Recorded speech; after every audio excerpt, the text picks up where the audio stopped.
We went and saw Janet Jackson, the Beyonce of my era, and I got a big hug, and she squeezed me right here. I've been waiting for that squeeze since I was 10 years old.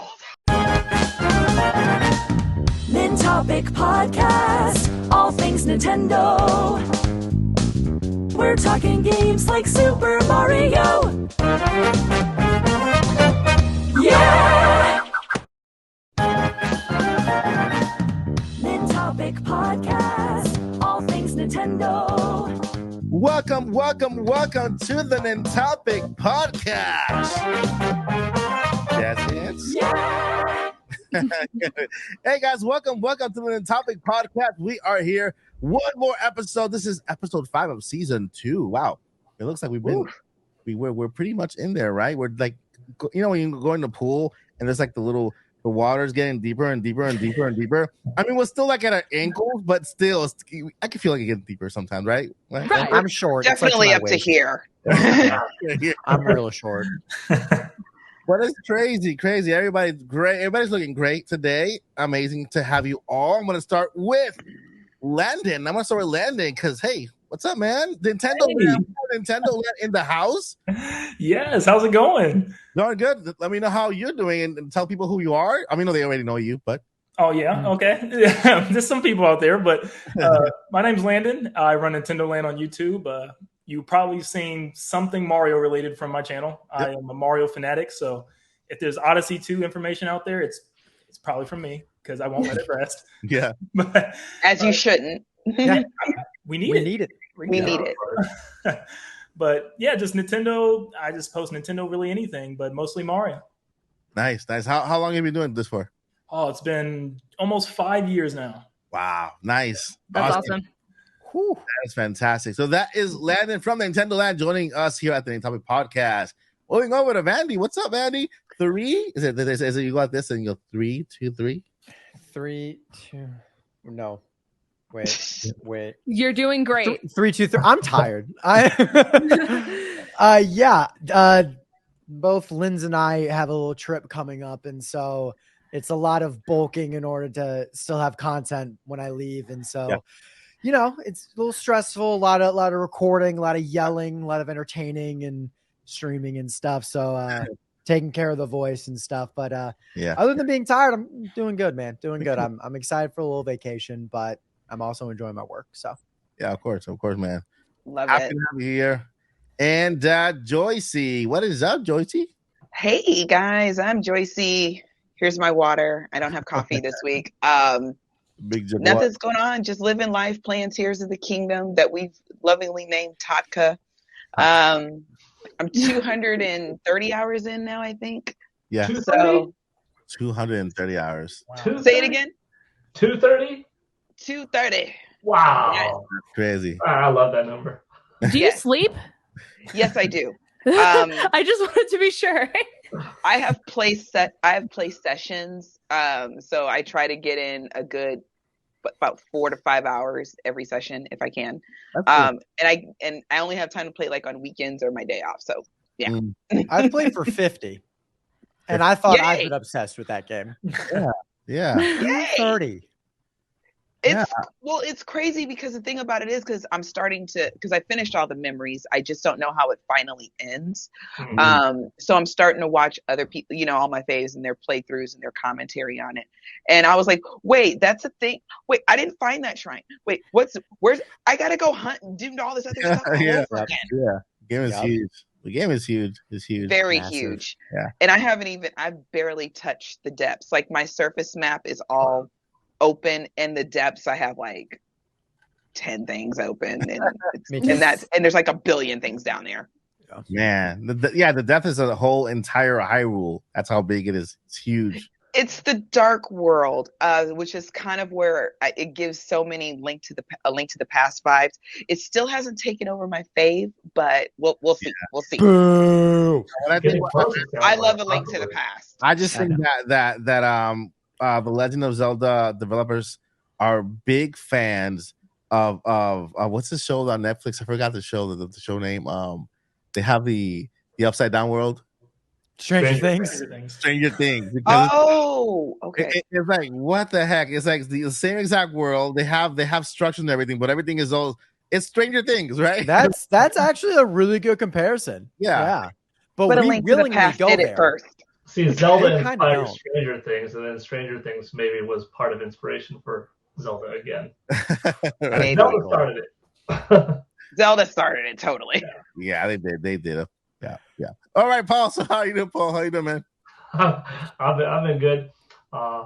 Busy week, playing plenty of Tears of the Kingdom. I'm not quite at 230. I'm at 150 hours, which I thought was like, you hear the next person, you're like, dang, what have I been doing? 150 great hours. We'll get probably more into specific game talk later, but I'm continuing to love the game. I've been playing Street Fighter 6 too. Huge Street Fighter fan, so that's awesome. And yeah, we got some rain today in Los Angeles, so that's pretty cool. All the way up until June, still getting some rain. Wow, it's a little bit rare here, so I'll take that. It's kind of nice. It's good. Yeah, it's good. We don't want those forests burning up like the whole. Yeah, please stay green. Yeah. So that's good. Good. Lind, what's going on, Lind? Hello. I'm not sick this week, which is great. I'm standing. I'm not hunched over a toilet. I'm not dying. So that's a really good plus here. So sitting is an accomplishment. We've made progress. That is awesome. Yeah, I thought I had migraines in my past, but I was respectfully humbled, is what I like to say, as to what I thought a migraine was capable of. Yeah. But I'm good. I'm going on the trip with Vandy as well, so I'm in the same boat of just like going 80,000 miles an hour to prepare for basically an entire week off of content. Yeah. But I'm very excited, and I'm just like excited to be like living my life like normal after being sick for like an entire week. Good. That's good. We're happy that you feel better. Hey, that's not. I'm trying to find the. Okay, that's the wrong one. yeah, laugh at my pain, Mike. We're cheering because you're back. Yeah. You can actually hear Vandy in there. He's like, always the loudest supporter. All right, that is awesome. I'm glad you feel better, Lynn. It's great to have you back. And you guys next week have a lot of fun, get a lot of rest, enjoy your time. We're gonna miss you here, but we're gonna have you back the following week for the podcast. And yeah, the following week when they come back, we are going live. Let's go! Yeah, that's gonna be so fun. Yes, we're gonna go live on the podcast, guys. From now on, after that Wednesday, we're going live. So it'll be we won't rebrand this Nintopics podcast live or something, but we'll be live, getting your questions on air, getting your reactions on air, and it's gonna be a completely different environment for everybody, because we've been recording here in our little comfort zone, just sitting back here. We might even say, okay, I can edit, but there's no editing live, right? We're all live, Joycey, and it's gonna be crazy. Single her out? No. What did I do? For all of you Andys out there, that is the 21st. So we will be on Wednesdays. Yep. Wednesdays, the 21st, starting at 8 o'clock, right? Is it 8 o'clock p.m. Eastern time? 8 Eastern, yep. Yeah. 7 p.m. Central. 7 p.m. Central, and that is on the Pacific time, like 5. 5? 5 PST. 5 over here. That's 3 hours in the Pacific. Paul, what time is it for you? 5?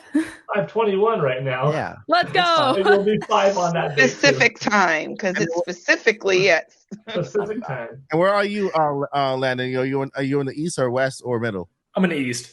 East. Cool. Yeah. East side. Hey, we got you beat. West side. Yep.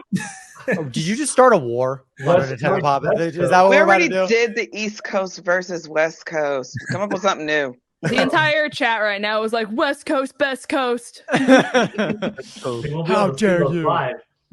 And when we do it live, Mike could put up a poll and be like, okay, which side? We definitely could do that. Yeah. Sure. Actually, yeah, we'll do that. So if you guys are in the East Coast, West Coast, show up. So we're gonna put up a poll. Show out. Landon, I'm sorry. What did you say you were? I'm in East. You're East Coast. Okay. I'm South. East Coast. Southern hospitality. What is South? Is that Texas? Yes. Texas. That's Central. Is it Central? Central. Yeah. It's Central Time, but we have like 3 different time zones just in Texas. It's pretty that is crazy. Yeah. Texas. I love Texas. They're amazing. Anyway, let's go move on to our topics for today, because I know there's a lot happening in the world of Nintendo, and there's not a lot happening in the world of Nintendo. So a lot of us in the Nintendo world are literally digging, because even when Nintendo shadow drops a game out of nowhere on Twitter, we're like staring at it like, so we talk about it. We have to talk about it because nothing else. But I'm gonna start with our basically Landon here. Landon, can you tell us what's happening in your corner to see if you found something out? Share something about that can inspire us, because right now we need it. I'll try to be positive with it, because I'm a little negative right now. But, I mean, the past scares me more, because we start to see, even though there's no E3s, Nintendo doesn't have to have their presentation. I mean, they've gone years where we just had nothing but like partner showcases. Mm-hmm. So, of course, there's negativity, but then I also kind of have to look at things positive too, because even though we are getting some trailers and just some weird things dropped, I think there's still a chance that, they're just so little, because we got like the 1-2 switch. It was just like a logo, and it was just like the wallpaper and everything. And then even with Pikmin, it was just like, you can create a character. That's it. Yeah. Like, they didn't show anything else, and the game launches in a month. And then I also just cannot picture them not having anything else for the rest of the year. Like holiday season, they have to talk about that. Yes. It's just so empty slated right now. So, I mean, the only situation I could think of is this like the end of the Wii U days, where all we had was Paper Mario Color Splash, and then we're waiting for the Switch to be announced and stuff. If that's what they're trying to do, that's the only reason I could see them skipping this summer. But they have to show something off. I feel like they have to. That makes a lot of sense, and hopefully, I'm hoping for that, because it is so empty. It feels so empty like the rest of the year. And you're right, holiday season needs something. They've never been in the life of the Switch without a holiday game, and this is the first time where we're like looking forward, and we see we're like in the desert, right? And then you see water up ahead. No, it's not water. Never mind. Just a rumor.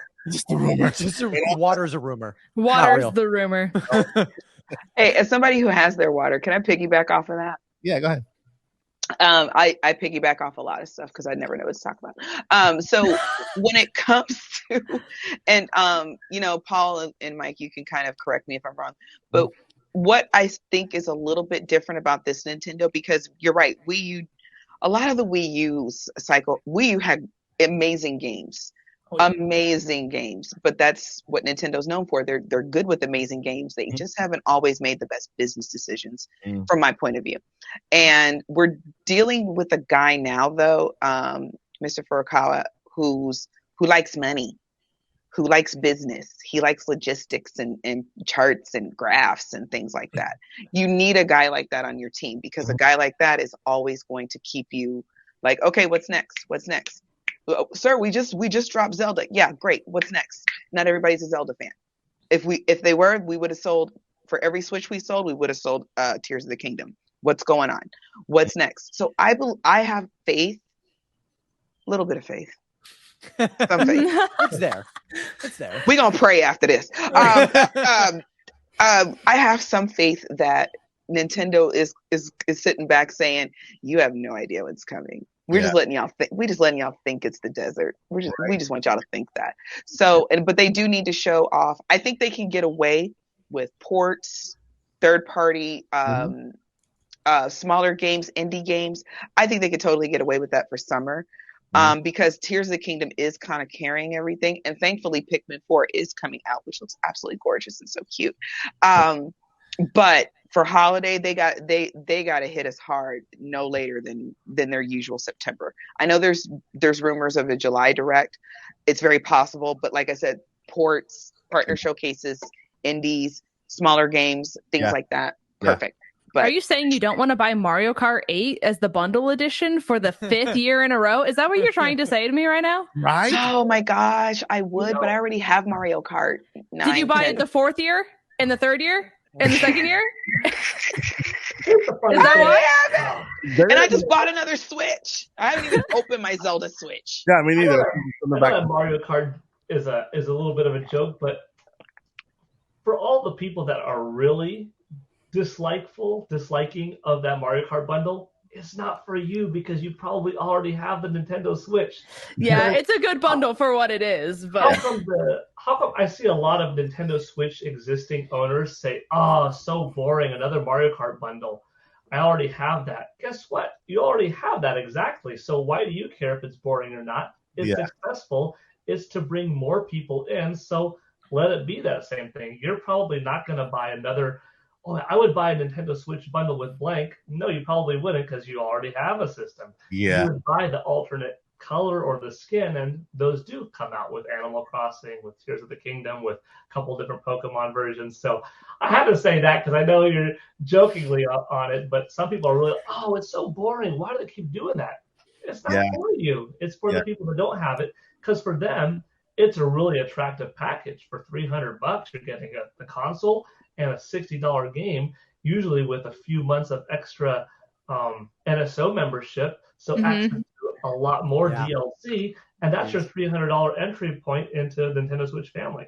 And it comes with the base game, and then if you buy the DLC, then it's kind of cool for especially a kid, because then it's like all these downloads are coming in and all these new characters are coming in. A lot. Yeah, I think they throw in like 3 months of free membership with it. Yeah. There's a lot of NES, SNES games in there, and Genesis, and it is a good bundle, but I think people might look at it as almost like lazy. Yeah, because they haven't changed it in 5 years. But it's like unless they, instead of Mario Kart 8, if they throw in Mario Party, like Mario Party or some similar game, like you're not going to get a better deal. Yeah. So why change it? Mario Kart has like what 53 million units sold. Granted, it's been out for a while, but like that's unreal. That's insane. Yeah. So why not keep it as a bundle? And that game is not leaving the top 10 ever. That game is the reason never Mario Kart 9, our beloved Mario Kart 9, will never make the it will never come. I think they keep on stacking it in that holiday bundle because they want a very high percentage of Nintendo Switch owners to be so familiar and so in love with Mario Kart, and also so hungry, because when they have Mario Kart 9, you're going to have so many people, or 10, or whatever it's going to be called, right? Some people call Tour 9, but I'm just going to call it 9 for now. When that Mario Kart 9 comes out, you've got this install base of 60 million people ready for the sequel.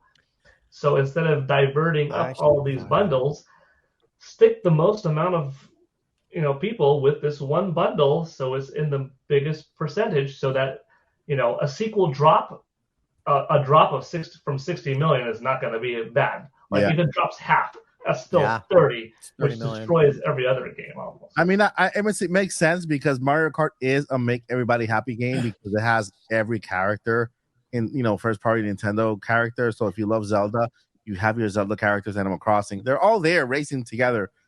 So I can see the thing. Not Pokemon. Pokemon. The last Blame time Game Freak. Pokemon and Mario meet was in Super Mario Maker. Right. I love the amiibo inclusion. Remember? And they took that out. You could use a Pikachu, Charizard, Ivysaur, Squirtle, any of the Pokemon amiibo at the time. And if you scan them on your Wii U gamepad, you would have a little 8-bit sprite instead of Mario as that Pokemon character in Nintendo's game. But that's cool. Pokemon is partially owned by Nintendo. You don't see Pokemon characters like popping up as a cameo in a Mario title. With Smash? With Smash count? Yeah. Smash Bros. Different story, fortunately, but fortunately, that they've done since '99 with the original, so that's good to see. Mario Kart, does Mario Kart even have a Pikachu outfit for the Mii? I don't think so. No. See, so there's another one where you don't see it often. But I think Smash Bros. I think with also with Mario Kart, it's kind of a safe game to get introduced to. So even though I find it tough to believe that there's parents out there who don't know who Mario is, you've at least heard the name. You at least heard the name Nintendo. So you can at least go to a store and say, okay, Nintendo's safe. My kid likes video games. Oh, it comes with the game, and you get like you said, your NSO for a few months for free. You get kind of brought into the Nintendo nucleus, or if you will. And then you can have all your friends over, and then they all can play. So I do think it's a safer game. I don't know how well, as much as I love y'all know I love Zelda, but I don't know how well a Zelda pack-in would do. Yeah. I think there's hope for this season because I don't think Nintendo will go with the Mario Kart again. I think they introduced something during Mario Day that would could very well replace it, which is adding choose your Mario game. They had Mario Kart, Mario Wii U, and then Mario right? And so they can just reintroduce that same bundle. Buy a Switch, choose your Mario game. You can get whichever Mario game you want. And I think that's a better bundle, giving people choices, because I think that'll be good. Whoever wants Mario Kart, get it. Mario Party, take it. Mario 3D, is it Wii U, the one? Deluxe Wii U, I think is the one bundled in there. I forgot what it's called, but yeah. Super Mario Bros. U Deluxe. Yeah. That's a big name. Unreal. If they, I think Luigi's Mansion would be a good secondary option. I thought that would be like a holiday game that they would release. I thought they could make another one of those if they're not announcing anything like, big Nintendo Switch. We're 2. definitely getting another Luigi's Mansion. I just don't know when. I think it sold like 7 million. Yeah, but I feel like on the Switch, I think they would know how to make it better and like kind of what people need now, because again, Nintendo doesn't really make bad games anymore. Besides a few.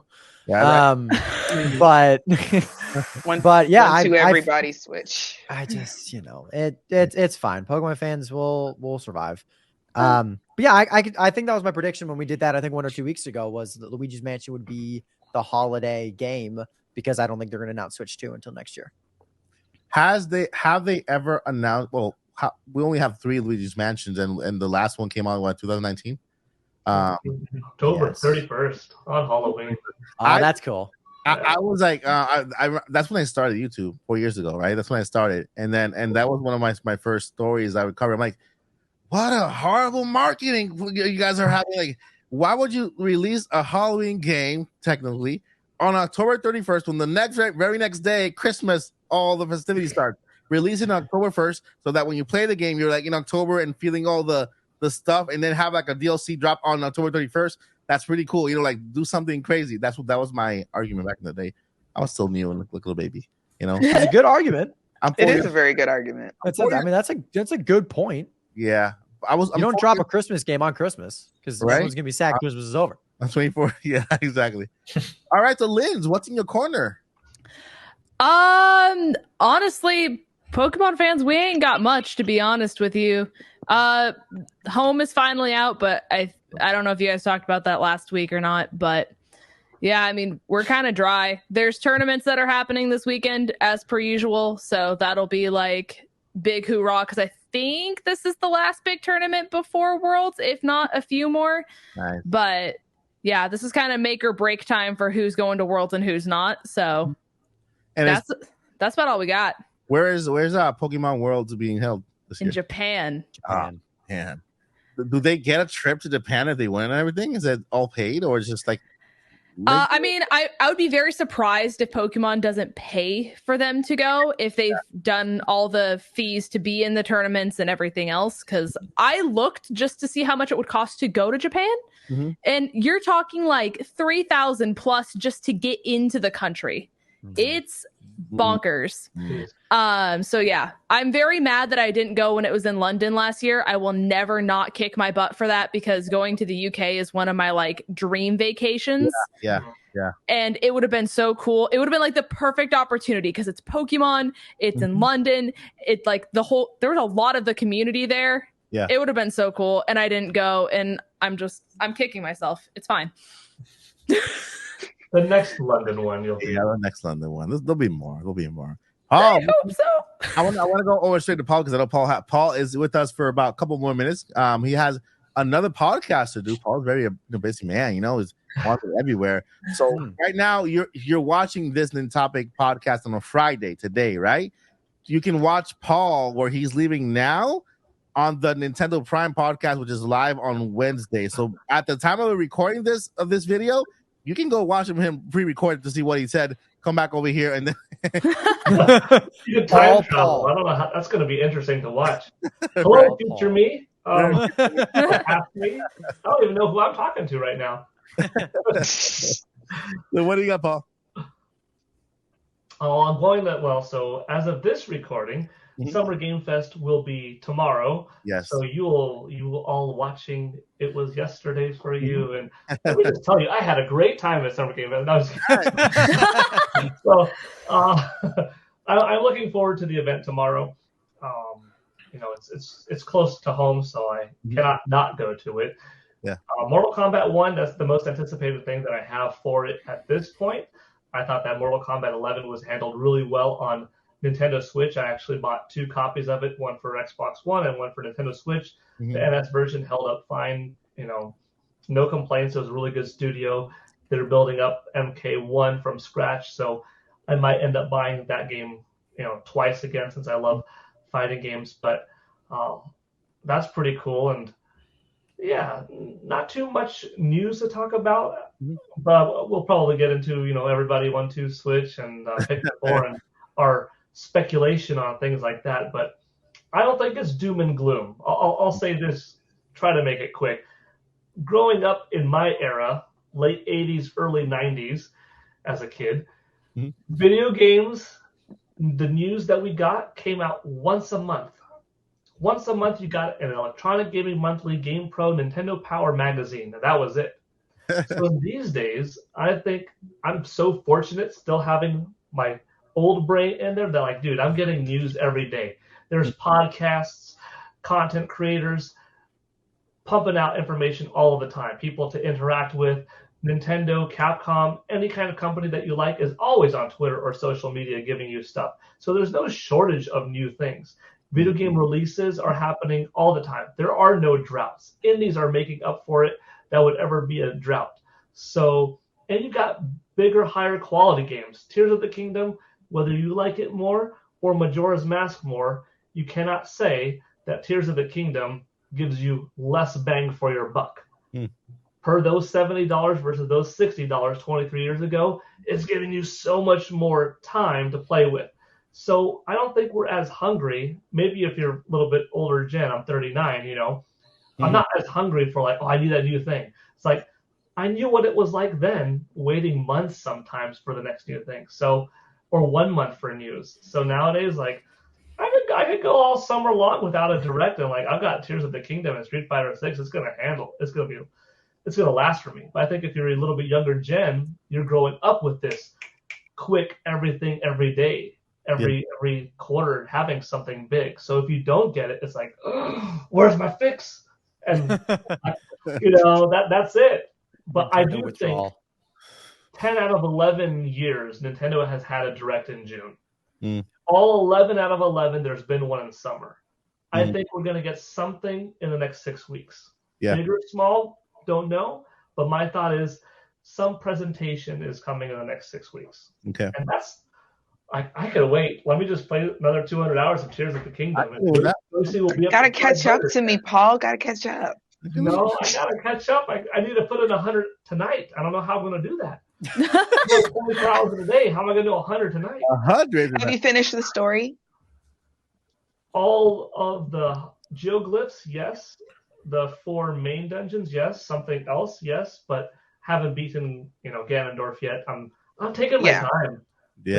Once I kind of figured out where I think Ganon is, and I'm totally avoiding that whole section of the map. So I don't want to accidentally trigger it, because for me, the way I play, I think we play games similarly.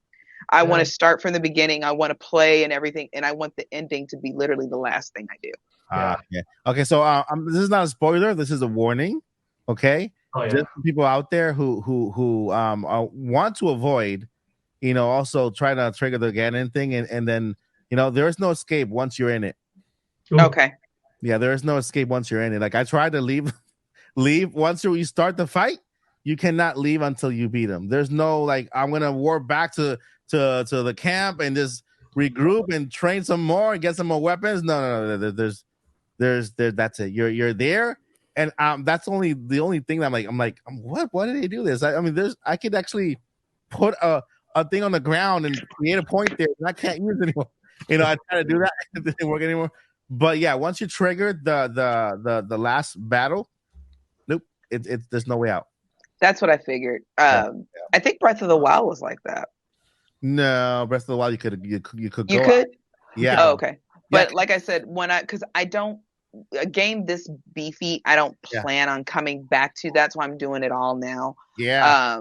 Or however long it takes me. So I want that to be literally the last thing, and fly in on my transformer and. In Breath of the Wild, you go to the castle and you're right at the entrance of the big hall there where everything starts. Oh, yeah, but I think you can get out of it though, or you can't get out of it once the official fight. Not if you miss the memories and you just fight all the blights. Yeah, but if you die, then you respawn back outside the door, which you can go back into the land and then continue out in the wild, right? But I don't lose against Ganon. Yeah, so in Tears of the Kingdom, it's personal this time. Once you enter where Ganon is, once you enter there, because there's a space here where you're still free, but you think you're free, but you're not free anymore. That's where actually you're locked in there. You can't go up, you can't ascend, you can't do nothing. You gotta go straight ahead, and then they'll trigger the final battle. Bless you. Excuse me. Thank you. Yeah, the final. Sorry, battle. Paul. You know how I get. Yeah, so if you know what Ganon is, and if you're at that point where you know what Ganon is, and you don't think you're ready, you want to explore more before you actually see the credits roll, then avoid that area until you're very ready to see the credits roll. Because once you enter it, there's no way out of it. Even if I turn off my game, I reboot it again. No, it's spawned in the same spot. I'm still there. So yeah, that's a little warning for that. Can I ask you a question, Mike, without spoiling anything? Yeah. Maybe it's a yes or no, if you can. Yeah. Is this Ganondorf fight the best final boss fight you've ever fought in a Zelda game or ever? To me, personally, I feel that this is the battle where I truly feel like I fought Ganondorf. Like I fought him,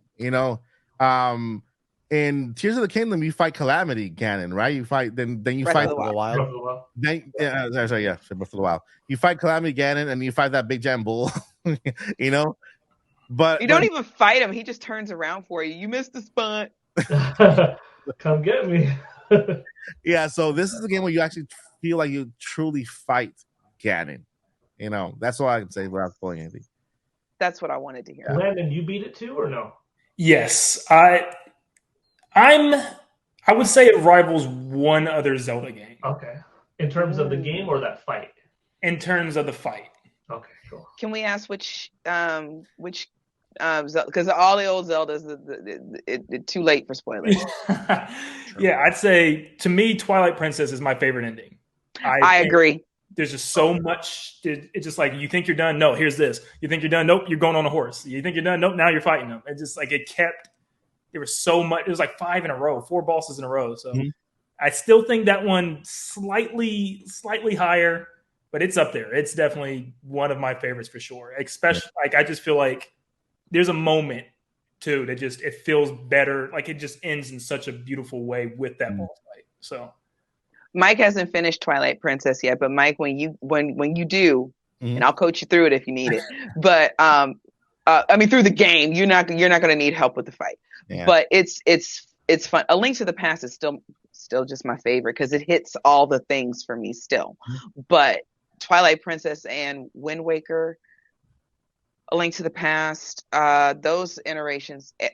Ocarina of Time, of course. Some of the best Ganon fights ever. And when Breath of the Wild, and I was like, ooh, Ganon's coming back, I think. And you got to the end, it is like, that's the end? That's the monster. I mean, the big bull. No, no. Okay, after the bull, he comes back, right? The credits. He comes back after the credits, right? Like, you're still waiting for something to happen because Ganon doesn't go out like that.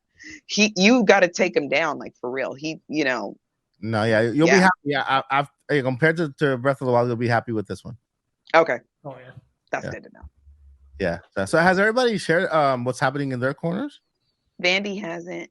I have Andy, right? You haven't? Go ahead, buddy. I mean, similar to Lynn's, we don't have like a ton. I guess a lot of the what the Pokemon people are doing is definitely like messing with Pokemon Home and kind of grabbing their childhood Pokemon. And another really big thing is that competitive has definitely changed a whole lot because now there are so many other Pokemon that you can use in Generation 9 that you can bring over. And now that so that was kind of cool. And like a lot of people are like, this mon is broken. This mon isn't good anymore because of the mons that have been introduced. Joe Merrick, who's probably like one of like the Pokemon gurus, is doing like different tier lists of Pokemon. And like, there are different, how do I describe this? So there's like different sections, categories, whatever rankings of Pokemon. There's like OU, UU, which is just like Pokemon lingo, I guess. And so many Pokemon are going up and down. And so competitive battling just in and of itself kind of took a turn and took a shuffle because Pokemon Home, which is kind of cool. So at least is keeping a few things fresh for Scarlet and Violet. But yeah, other than that, it's just kind of a waiting game for us because the next thing that we're looking forward to has already been announced. And it's obviously a holiday. Yeah. So right now it's just what can we do to keep the love of Pokemon alive until then? Yeah. And be sure, guys. Again, I keep promoting this because it's true. Randy's channel when it comes to his creativity on Pokemon games, and Lynn, you have to check them out because Pokemon content, they're at the top of their tier. I think everybody here is at the top of their tier when it comes to what they love. You know. Landing with the Mario 2 in his videos. We got Joycey J, the Doctor of Zelda. We got Dr. Nintendo in the middle with Paul, you know? So, you know, before we get into the discussion, I know Paul has to step out right now. I want to go ahead and get Paul some, no, sorry. Every single time. I'm good for like 30 Label more your minutes, by the buttons. way. Oh, you're good? Okay, never mind. I'm good for like half an hour. Ignore that applause. You'll get it later. Sticky notes, Mike. I have sticky notes.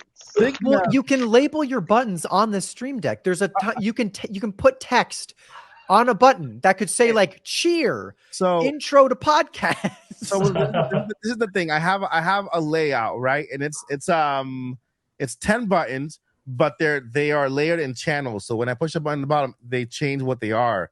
So it's like if you see the Rodecaster Pro, it has 10 buttons, but then it has about 50 channels. So you can have 50 sounds.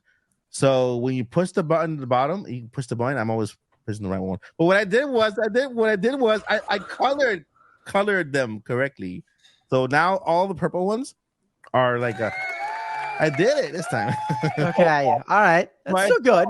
It's color coded now. So maybe even an emoji, like the clap emoji, or like the laugh emoji. So you don't laugh when someone tells you they're sick.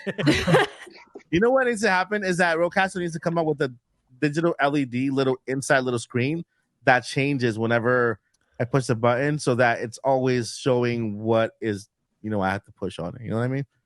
You know what I mean? You get it. I believe in you. You got this. You're cooking. You can Mike. do it, Mike. I don't know what you're cooking with, but you're gonna cook something. I'm cooking meat with Zelda. Cooking stuff. Take out the monster parts. You just get dubious food. All right. So for today's topic, what we got is Nintendo. Yeah, like every topic podcast. Crazy. But it's June, right? In the month of June, there's a lot going on. Paul Gale just mentioned it that tomorrow, according to as I'm recording this video for you yesterday, we have the Prime Game Fest. This is Summer Game Fest, not Prime Game Fest. That's Nate's Prime Gaming Fest. That's Nate's state. I'm getting Summer Game Fest. It's so good, the branding, that you get them confused. Anyway, I have it on my notes right here. So it's Summer Game Fest, which is tomorrow as the recording of this video, yesterday as we're watching it. So I hope you guys loved it, enjoyed it, and everything. I want to hear what Landon has to say about this. What are you expecting for Prime Game Fest? I know this entire month we have I know Summer Game Fest is more generic with all consoles, indies. We got Microsoft having their event also. We got PlayStation Showcase June something. Summer collective showcase. We even have one called, is it the Cutie Patootie Fest or something? The Cuddly Cute Fest or something. There's something for everybody. I can't remember the name. I can't really see my notes either because I'm blind. But anyway, collective showcase. We got Summer Game Fest. We got Future Game Fest game show. Final Fantasy pre-launch celebration. That's gonna be big. Xbox Starfield Direct. We have a Starfield Direct happening on June 12th. Ubisoft Forward is happening. PC Gaming. I know it was another one. Was it the Cuddle? I can't remember. It was let me see if I can find it. Cuddle Fest? No. Oh, never mind. It sounds hilarious. No, it was it's for people who love games like Animal Crossing, and it's like Lynn's had it on her Twitter, that little term when it comes to cozy. Yeah. Cozy. Yeah. That there's a thing called Cozy Fest. So I mean, okay. So back to Landon. Landon, what are your thoughts, man? What are your thoughts about everything? And do you think Nintendo is, I don't know, is Nintendo gonna peak somewhere without with the everywhere Nintendo clap or one two? I might have to check out this Cozy Fest and see what's going on. But I mean, outside of Nintendo, I mean, I'm a big Fortnite guy, so I know there's a lot of stuff going on with that tomorrow. There's a new season, and I'll be for that. And then maybe I'll check out Starfield, see what that's going on, because I haven't touched my Xbox for really anything. Yeah, right. I'm excited for something big, and then I'm sure Ubisoft will probably show something Mario Rabbids because they got DLC coming out. Mm-hmm. So that's what I'm looking at. But of course, I'm still holding on for Nintendo. It's just so hard to say right now. I want to be just so optimistic. Like, get off this call, we're gonna get an announcement. Like we're gonna get something here soon. But I do think Nintendo. Someone said it earlier. We just have so much that they get a shadow drop right now, where I feel like they don't need that direct. There's so many DLCs. We got Mario Kart. You got Splatoon that has a big DLC coming. Mm-hmm. You have Mario Rabbids, and I mean, like they can ride that out in the next couple of months. You got Pikmin in July, so like I could easily see them going. Just wait until September, talk about some big things. But I feel like the reason why it would be weird if they had one in July, because then it's just like 2 months until September. Yeah. And it's just like, how do you are you going to have games to announce in July and September, just a couple months later? Yeah. I don't know. We'll see. I'm optimistic, but I don't see them doing anything big, at least here in June. Yeah, unless they choose to take the September one and then tell us what's coming in the beginning of next year. Yeah. I want to go ahead and go with Paul, because I know he has maybe like a minute to tell us what does he think about these announcements. What are you looking forward to? What's your view? Let me know, Paul. I don't think that by Nintendo having an everybody 1-2 switch drop or a Pikmin 4 drop, that's necessarily indicative of there not being a Nintendo Direct of some sort later on in late June or July, because it could be a strategy of let's get a couple of things out of the way to make more room for something that's more focused. Yeah. There's also, inevitable to have that Mario Kart 8 Deluxe Expansion Pass 5 DLC. If I'm not mistaken, the last one was mid-March. Nintendo either does 3.5 months, 3 months, and at the very latest, 4.5 months in between them. So from mid-March, the latest, if that was Wave 4, if I'm not mistaken, it was mid-March. The latest that Wave 5 would come out would be late July. You need an announcement for it. That announcement would either come in a drop and by the way, it's available next week, or possibly in a little direct. If it's in a little direct, they could say it's coming out in a few weeks. If it's like a drop in Twitter, that thing's probably coming like that week or the next, because they're not going to make people wait that long for it. But there's still some Nintendo announcements to come out. I just don't think we're not going to get anything. History has proven that we get something. Now, what if they only do a little Twitter drop for this, a little Twitter drop for that, little Twitter drop for that? And if you combine them all up and be like, yeah, I guess that would have been one mini direct, but it is something fun and special to wake up or whatever time of the day it is and to live stream and watch that Nintendo Direct. Like that's just a feeling. That's just a cool 20 to 50 minute segment. Those are the events of the year for us. And I think we're still going to get something. I'm on the optimistic side. Try not to be just, blind sheep. Like, yeah, something's totally happening. But since it usually does, I think something probably will. But it just might be smaller. It could be partner or mini partner. Yeah. And we heard from Twitter of Canada about Nintendo Mario Kart Deluxe drop soon. So what if Nintendo Canada drop? Yeah, we got that little teaser. And did you see the Legend of Zelda Tears of the Kingdom amiibo conversation? Yeah. On Ganondorf and Princess Zelda. Yeah. They could have chosen to not put it at launch because we already got people buying it. We already got people happy with it. Let's kind of stagger the fun. Make Tears of the Kingdom be an event that lasts not just for a hot week or 2 weeks, but make it last a hot 6 weeks. Release those amiibo later on because that's still another conversation point, another talking point that makes Zelda more, talk worthy throughout the summer. Nice. So now if you drop that randomly, well, maybe that's a part of a mini or maybe that's its own thing, but I think we're going to still get some cool stuff. Yeah, that's good answer. Good answer. All right. Give it up for Paul. Oh, you got the wrong one. You got the right one. Yay. Wrong one, but I fixed it quick. All right, Paul, you have to head out now? It's about... I've got 20 minutes. I'm still good. 20 minutes? Okay, let's do He's it. pushing you, man. All right. He's just pushing you away, Paul. Well, to be fair, I also thought he said 45 minutes, and I was looking, and I'm like, oh, it is 8:59. I was stressing for Paul too, actually. I kind of was too. He says it's okay. Yeah, and I value Paul's time. I value the other, Nintendo Prime's time as well. So I want to make sure that we do everything right and we can transition really well, right? Because we're all friends here. We're all friendly stuff. We're all fans of Nintendo. Joycey, what? Tell me what you think about this. I want to ask you a question, Joycey. Yeah. Out of all this, because I know there's a lot of questions. There's a lot of announcements here, and other than first party Nintendo games, which are up to Nintendo to announce, what do you think are the possibilities of us seeing more Nintendo games announced by any of these showcases here? I think Ubisoft's a shoe-in for Mario Rabbids, which is a fire game. I haven't been able to play it yet, but it is on the backlog list. Yeah. The thing about Nintendo is they like to... Huh? Randy's crying. Sorry, Randy. No, I was yawning. I heard your feelings. Okay, group hug to never Vandy. call me out like that. We just want to make. Do you need a group hug? Because I give the best auntie hugs. I'm just really sick of waiting for Nintendo. Listen, Vandy is a workhorse. Okay, what you're seeing right now is all of the work he's putting into his content, into you guys. So make sure that you guys go subscribe, show him some love.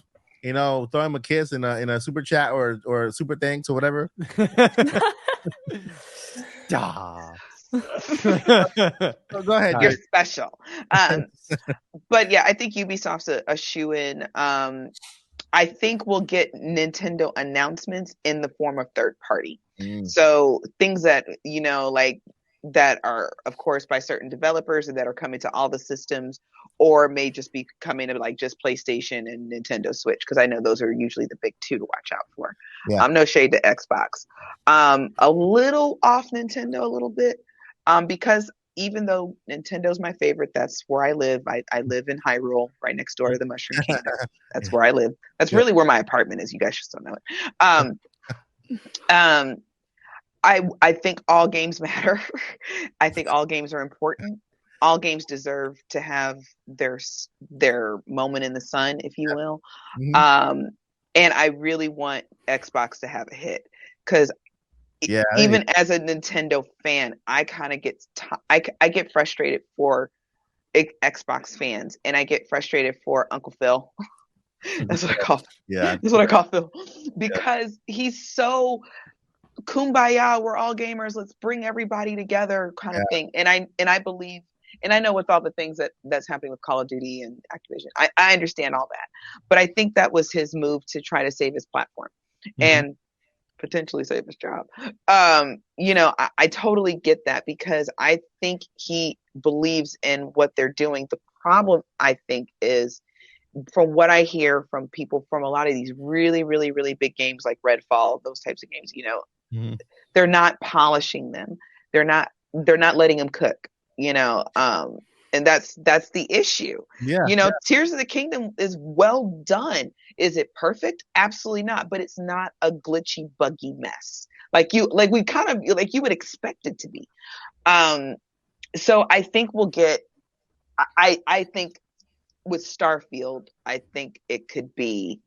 I think that's Xbox. I think that could be their moment in the sun, and that's okay. And the reason I say that, back to Nintendo, is Nintendo's like, we ain't going over there. We want our own moment in the sun all by ourselves. People will show up to our directs. People will, and if people can't show up live, they'll show up later, because all their directs gain crazy views over a few days. Oh yeah, sure. So, and also what I was going to say about the discussion with Tears of the Kingdom, with a potential amiibo and some of the things that they found, like the paraglider fabrics and things like that. This is what I've kind of noticed with Zelda titles, or anything that has Zelda in it. They did the same thing with Age of Calamity, Hyrule Warriors, and then the first Hyrule Warriors too. They kind of give you a very light DLC, if you will. Oh, we added hard mode. Oh, there's more amiibo function, and you get an extra outfit, and you blah blah blah blah blah. And then the second wave is like, okay, now you get 20 extra levels, 50 more shrines, and then there's another boss that we created, and then it's something like crazy that's like all extra. So I could see them in a direct. I don't think that's not going to be a shadow drop. I don't think.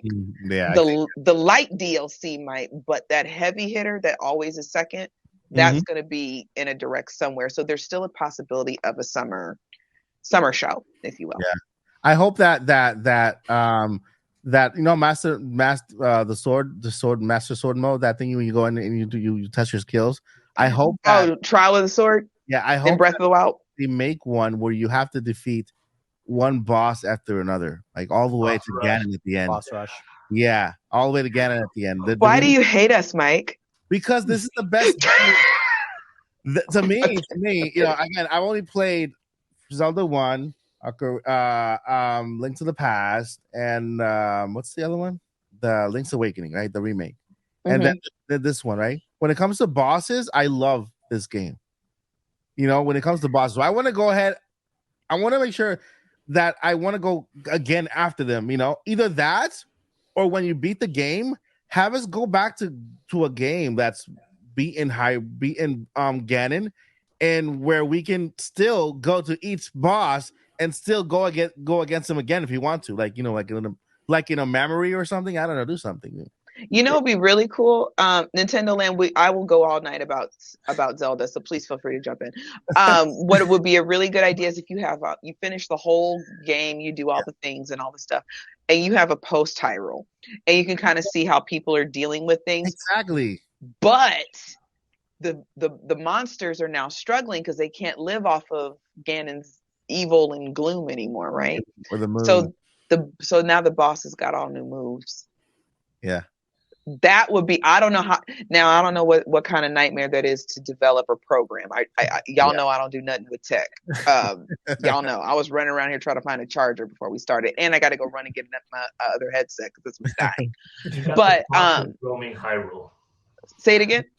The bosses are now roaming Hyrule. Right. They're all lost and everything, and now they're just like, and they're still mad at Link. They don't have to beat up like regular people anymore, but they're really mad at Link now. But they changed their moves, and so we kind of like almost like a boss rush in a way. And I just have to say, the other reason this reminds me so much of A Link to the Past, because we had very different types of bosses, and Lionel's the glow up is real. Lionel's carried all the bosses for last game and for this one. You can't tell me. I love fighting them. I get my butt handed to me, but I don't care. So Lionel fights are actually harder and more entertaining than boss fights, right? Is that what they're saying? In Breath of the Wild, yes. Now, to me, they're equally entertaining, but it's fun to just because I felt like I was always running into Lionels. Now it's more of a surprise, but they are everywhere. But it's more of a surprise because sometimes I'll just be walking around and you have the nice ambionic music, and then all of a sudden, music kicks up, and I'm like, "Where did you come from? How did you see me? You're not even supposed to do anything until I pull out a weapon." And yeah. Tears of the Kingdom is a family horror game.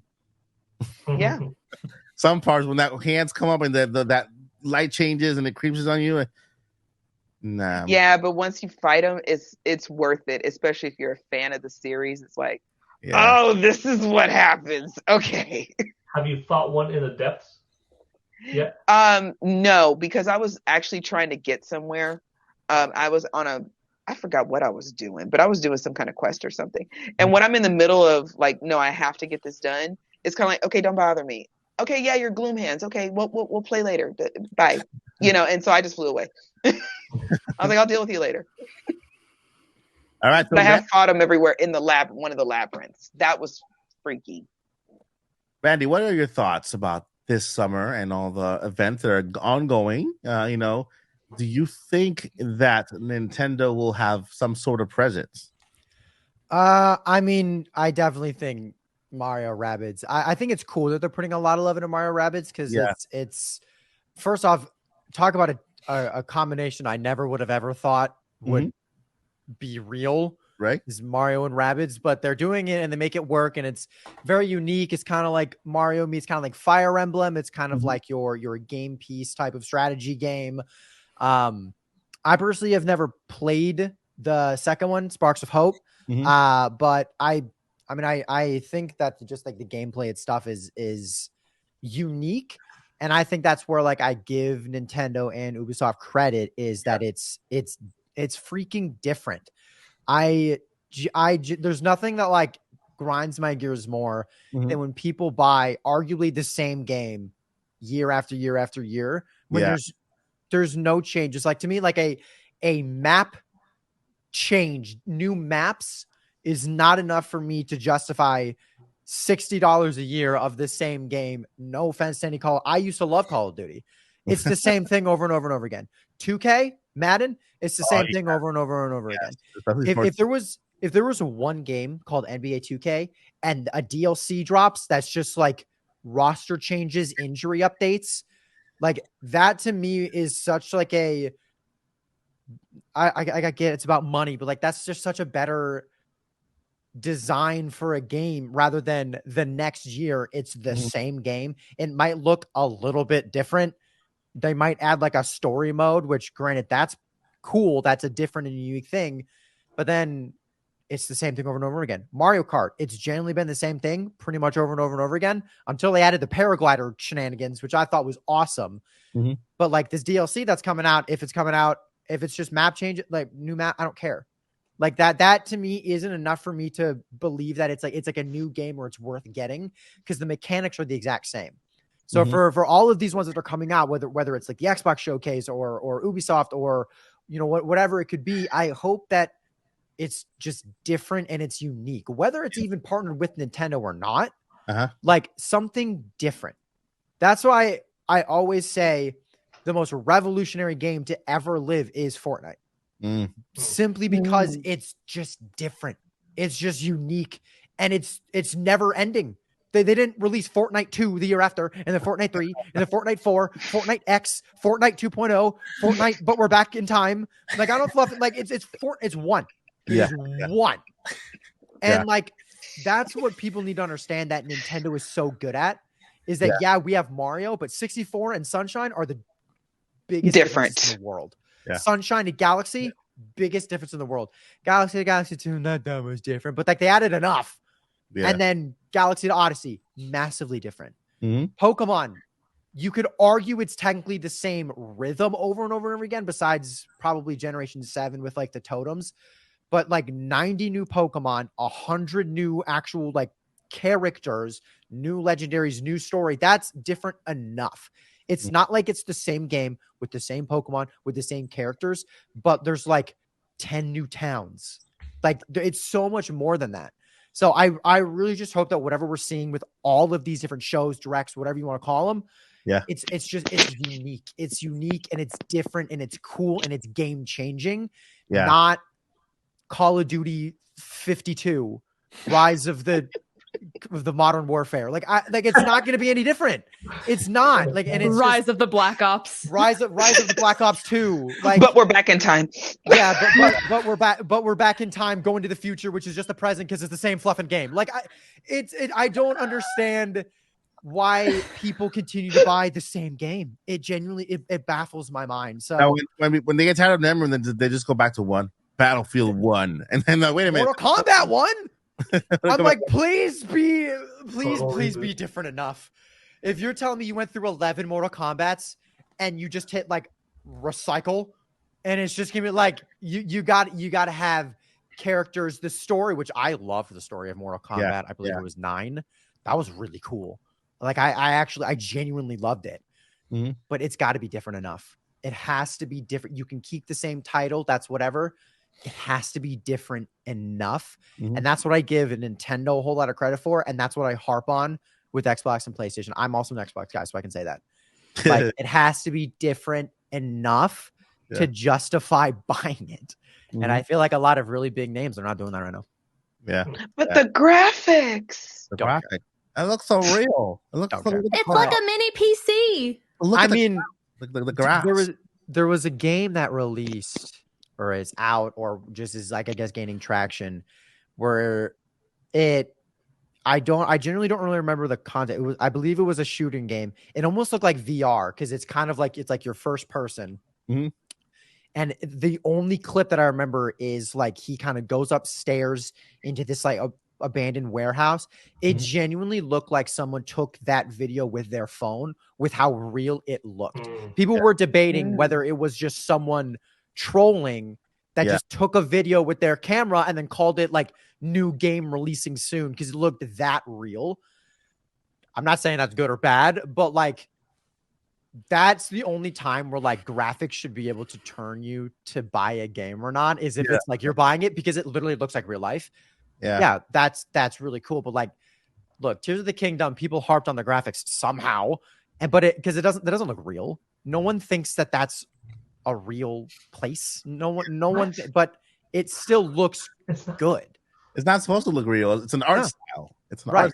Yeah. If we had Gloom running and hands chasing you, and why do we want that to be real? We have enough problems. Like real hands with like real eyes on them, and just out in the HEB grocery store parking lot, and all of a sudden, come out of everything goes red. Yeah, that would not be very fun. Linz, what do you think? What do you think is going on? Linz? Tell me, Linz. You have a lot. Oh, good golly. I mean, I'm kind of in the same boat as Vandy, to be honest with you. Like, I would love for there to be. Okay, listen, I don't know if I can say this out loud because the last direct was just farming simulator, befriend your neighbors. That was last year. Learn from the locals. I don't want that again, right? I don't. So I can't say that I want like a cozy game because I don't want them to do that to me again. Because as he said, just do something different. You can't have 5 titles all back to back. You do have Cozy Direct or something like that, Cozy Fest or whatever they call it. Yeah, they are doing one. I remember seeing the stuff from it last year because they've done it before, and it's always really cool games that come out of it. It makes me really happy because I feel like the cozy games don't get enough representation. Yeah, but I mean, I don't know. I think me and you, Mike, are in the same boat of like, I do think something has to be coming, and so genuinely, I'm not expecting a lot of Nintendo stuff because it doesn't make sense for them to push a lot of games to just launch a new console unless they're going to make it compatible for that new console. Like from a business perspective, it doesn't make a lot of sense, especially if they're going to announce the console soon, which they would have to basically. Like, why would you be like, oh, hey, by the way, we're launching this new console, but here's these games that you can buy, but you're going to drop them as soon as the new console comes out. Like, that's just not business smart. Like I said, unless you make it compatible, but then why would you buy those games now? You'd wait until you get the new one. I don't know. So that's kind of my whole thing. I do agree, at least in regards to like the Xbox stuff, that I hope people give them a reason to, just keep going. What was the Batman game that came out? They had Midnight Suns, and then they had the Batman game that came out. But the Arkham trilogy or something different? It was like connected to the trilogy, but it was different. Not Arkham Salem City. That's not what it was. Lego Batman. No, it was because there was Midnight Suns and then there was the other one. Regardless, the whole complaint about it was the fact that it was supposed to be this really cool, like cinematic, almost a S game that followed like little Easter eggs from across the different trilogies and stuff like that. But Gotham Knights, yes, thank you. Yeah. That's it. Yeah, but it ran like doo-doo. Even on like Xbox Series X, like console, everything. Like the amount of complaints I heard about those games was insane.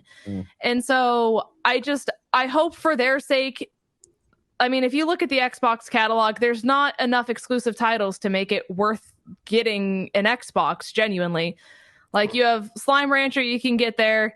You have like Call of Duty, you have the Assassin's Creed, but like you can get those on other consoles that'll run better.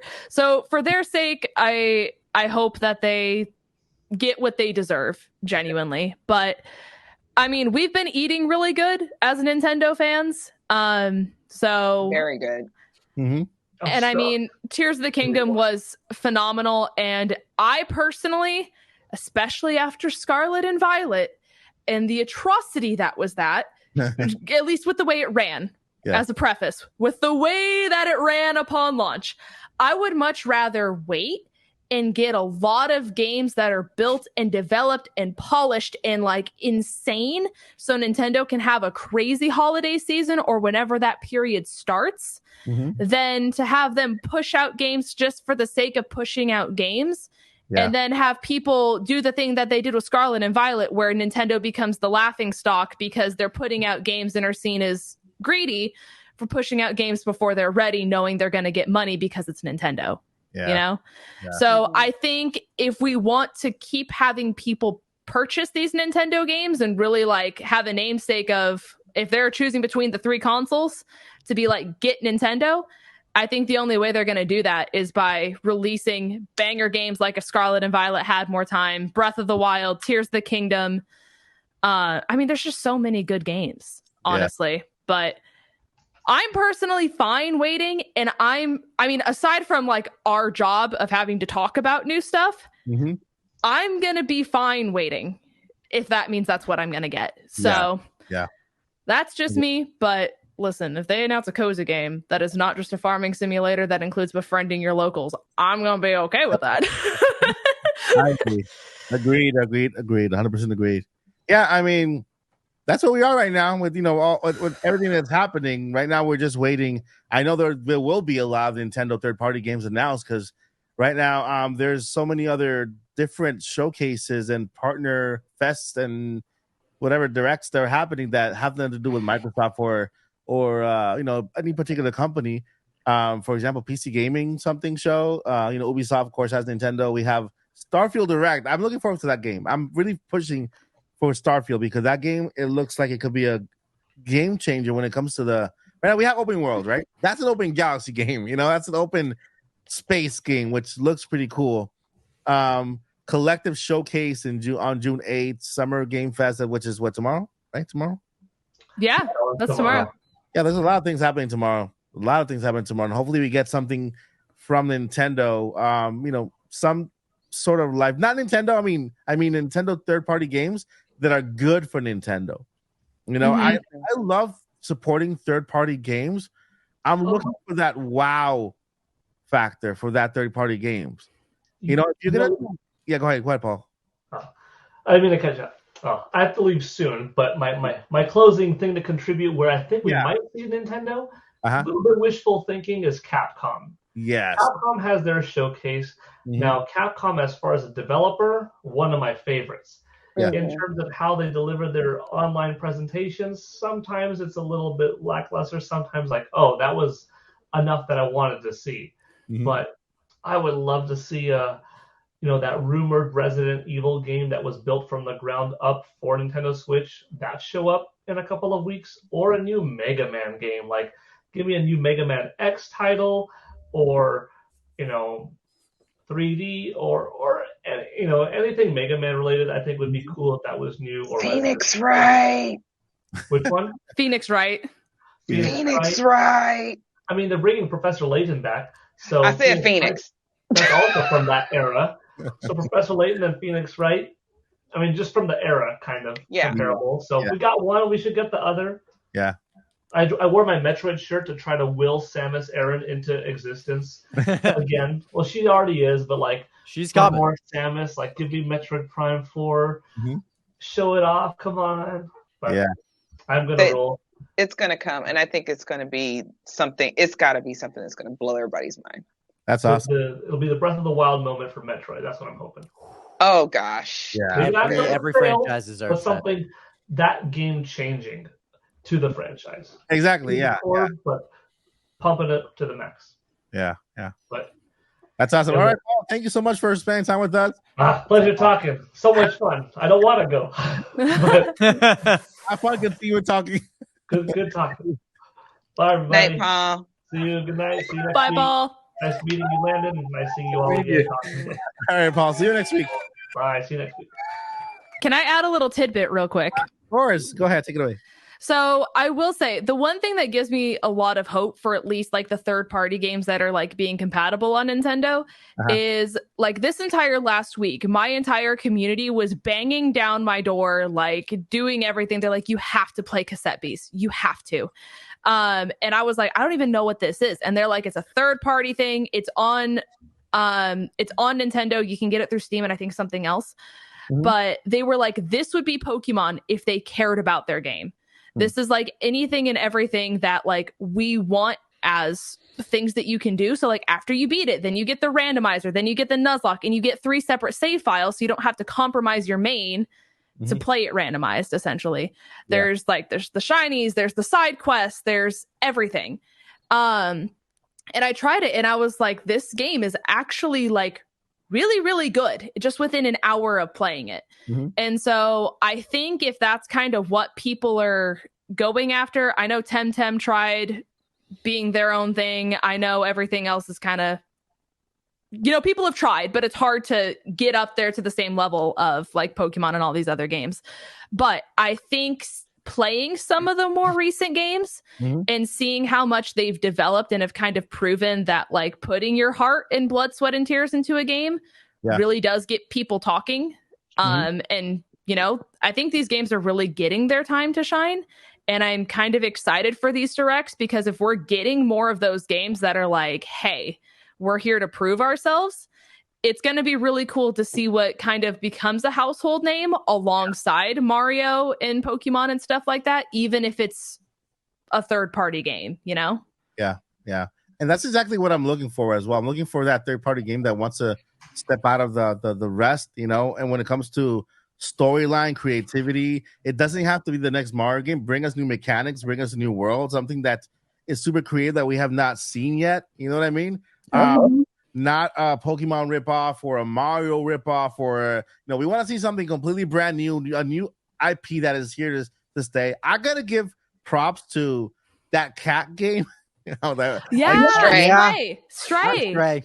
I gotta give props to them because they say, oh, you know what, we're gonna make a game that's all about you following a cat around, and then you're gonna fall in love with this cat, and you're gonna get invested in it. And they found a creative way to do it, and look how far it took them. So I feel like, guys, you want to be, indie is a great area to games, and there's so many games, there's so many undiscovered games out there that put a little more time into that game, because that just bit more time that you put into that game could literally take it to another level. I will say I worked at a gaming store at one brief moment in time around the time that Stray was announced. And you know how like on the monitors behind the employees, they have the trailers of all the different games. Yeah. I can very confidently say that of like the Pokemon trailer that was happening and God of War, that's the other one. All the big names that were going around at that time. Yeah. The most feedback and the most amount of people who looked at the screen and said, "What is that game? I want to play it," was Stray. Hands down, zero questions asked. And there you go. You know, and that's Wow. That's what we got to do. I'm working on something. I have a project going behind the scenes. I'll share it with you guys. I can share with you that behind the scene and then share it hopefully for next year. It has to do with indies, right? With indie games, like because I have a couple of friends in the indie world that are going to participate in it because we want to do something for the indie world, you know, to kind of push them to take their games to the next level and to just kind of explode, right? Because what if we get one like a time where literally we have 6 out of 10 games on the game of the year list are indie games, you know, that are just really popping off. You know, that's something you want to see because I mean, I know all these developers get into it with passion. They have passion for creating games and for developing the best possible game and story and giving us the best experience, you know. So I feel like they need a little push, because especially for Nintendo, you know, Nintendo indie games. You go to the eShop and there's just so much. I don't know what to call that. This is like a lot of filler stuff. We have shovelware. We have to really push them a little harder so that they can go ahead and give us the extra mile, right? So, anybody have any last stuff? Because today, you know what, we gave our news. There's not a lot happening in the world of Nintendo. Any last thoughts you have, Landon, that you want to share when it comes to news? What are you looking forward to after this entire when June ends? Let's say June is the end of June 30th. What is it that you're looking forward to had happen at that time? Either you wake up in June 30th, you have your coffee or your oranges or whatever you have, or your boba, and then, your canteen of water. Canteen. It's June 30th. June is behind us. What from June do you wish had happened at that time? Not specifically June. I'd say really. Here's my thing. If we go into this holiday season, I'd say like almost Christmas time. Yeah. And there is still no word, just a word, an announcement, something Mario related. I seriously would be clueless to what Nintendo's plan is because once again, like I know people tell me all the time, Nintendo Land, we just got a Mario movie. The Mario movie was phenomenal. I watched it 100 times. I agree. Where's the game that goes along? Like you got that hype. It's been 6 years since an original Mario game, like 2D. Have we 3D. gone that long? I was just about to look that this up. October. It'd be 6 years. Yes. Have we gone that long before Odyssey? Oh, what was that? I'm literally checking right now. Like I'm sorry. It's been 6 years? Yeah. I didn't know it was that long. That's crazy. That is buck wild. Yeah, long. We've gotten 2 huge Zelda games, which also never happens. Right? And to me, I understand like Nintendo may have the mindset where like I think everybody wanted Odyssey 2. And there was just so much potential with Odyssey 2. The capture mechanic is one of the craziest things I've ever seen. I thought it was so cool to play as some of these enemies that we grew up with in Mario and levels based around those enemies.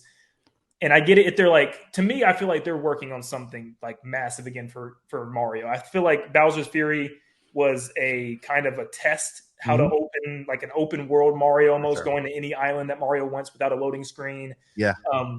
So if they're like, obviously take your time. If you're doing something like that, that's insane. I couldn't imagine a giant mushroom kingdom that you can just explore the castle and that'd be amazing. But I'm just like, there's got to be some other team working on, like we heard rumors of even like Donkey Kong. There's rumors of Donkey Kong was getting a game and Tropical Freeze is, I will die by that game. That game is amazing. Yeah.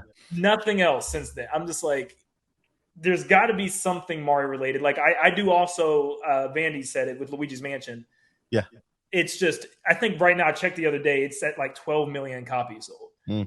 which is just insane because I never thought we'd see the day after it just had that long pause until the 3DS. Because I grew up with Luigi's Mansion. It was just like everything to me. So that's huge, but I'm just like, there's no way I think we go to the end of this year and still not a word about Mario. I can't happen. I mean, there's that rumor about Paper Mario, Thousand Year Door, that is it remake, port, remaster. I'd see more like a remaster than a remake because you can't remake that game. It's already made. Right. Yeah. Perfect. I'll take that, honestly. Yeah. Right. So, I googled some of like the 3D Mario games specifically. The longest period that we went without a 3D one, because if you count Bowser's Fury, I'm not sure if this counts, but we went 6 years between 64 and Sunshine, 1996 to 2002. Then we went 5 years in order to get to Galaxy in 2007. 3 years after that was Galaxy 2 in 2010. And then from 2010 to 2017 was Odyssey. But there were definitely a couple other pretty big, I believe Mario Maker was in between there. 3D Land, I believe, was also in between there. I could be wrong because I get a lot of those side scroller ones very mixed up. But there was 7 years in between Galaxy 2 and Odyssey, which I believe are some of the bigger 3D Mario. So we're due for one, is what you're saying. So this is around the time where we get another one, and I will die on the hill that it is going to be the first game released on the Switch 2. I agree with that. Yeah, it has to be. Yeah. I'll be on the hill with you. I want Mario back on top on the release on the new console, because that's exactly what they're going to do. It's going to be this big, a bundle thing where it's, not Mario Kart anymore. It'll be Odyssey 2, or what I want is They're not going to bundle that. I think people will buy that. They're not going to have to twist anybody's arm. If it's a new console, I'm pretty sure they're going to go with a new name. It's going to be a new name. They better. They could. It definitely could. I want Sunshine 2. I just want Flood back. I like Flood. I think Sunshine 2 is the best 3D Mario game. Or Sunshine is the best 3D Mario game. I'm right here. I'm with you on that. I get you, Galaxy folks. I love that. I kind of understand I loved Odyssey. I thought it was a little too easy. Sunshine is the best one. I'll die on that hill. You can choose hard mode though in Odyssey, can't you? Can you? Potentially. I think there's there's easy mode where I think I haven't played it in forever. Once I beat it, I was kind of like, okay, that was awesome. I'm gonna move on. I forgot. But I believe there was a hard mode. It's similar to Bowser's Fury where you can turn off Little Junior and his paintbrush. And it doesn't give you any hits or something like that. And the enemies, I think, have a little bit more health. The bosses were a joke. Oh yeah. I mean, it was. They were fun. they were. I'm sorry, they were a joke. We went from Galaxy, which would even just a level had a burning piranha, and then it's hey man, I'm a bunny in a goofy hat, and it's this. You're lame as heck. I'm sorry, you're not a fun boss to annihilate in 3 hits. Yeah, you got this giant dragon, and you just jump on his head. Are you really? And that dragon looks so crazy. If you have a really, I guess, high pixelated, I don't know what the word is, a really awesome TV that was really, really clear. Because I had just gotten a new TV at the time when Odyssey came out, and I was like, that dragon is scary. And I was like, oh wait, this is all I have to do? Yeah, or the caterpillar, you just shoot it. You just shoot the caterpillar. Yeah, that's it. And so I don't know. I think Odyssey is, I think it's a little bit overloved, but then again, it was the first one released in 7 years. So I get it. You get a concert in the middle of the game though. Yeah. That was not, yes, Bruh, that was. You get a concert. Really good timing. My princess is captured. Rock on, little brother. Rock on. What? No, this is not the time to gather a band. Paulina or whatever her name was. Because I don't care what anybody says. I ship Mario and Paulina before Peach. I got beef with Peach. But listen. At least in Mario Odyssey, I'm sorry, Landon. No, I agree. I'm with you. After what she did to Mario at the end of that game, I could not believe it. I'm like, you're going to cross. I was like, Paulina done thrown you a whole party, got the whole city. And Peach want to just be like, no, I'm not even going to say thank you for rescuing me. You obviously wasn't in danger. Stay over there then. She wasn't even in trouble in Mario Odyssey. She was just dressed up, all nice, looking, in the middle of a wedding party. Then go back over there. So, like, don't go over. You don't just stay over there. I'm gonna let Bowser come get you because Bowser doesn't hurt her. No, he doesn't. So it's not like he's like Ganon or something. Like, I'm scared for Zelda to be around Ganon. I'm not scared about Peach being around Bowser. No, go stay over there. Can I say something? Please do.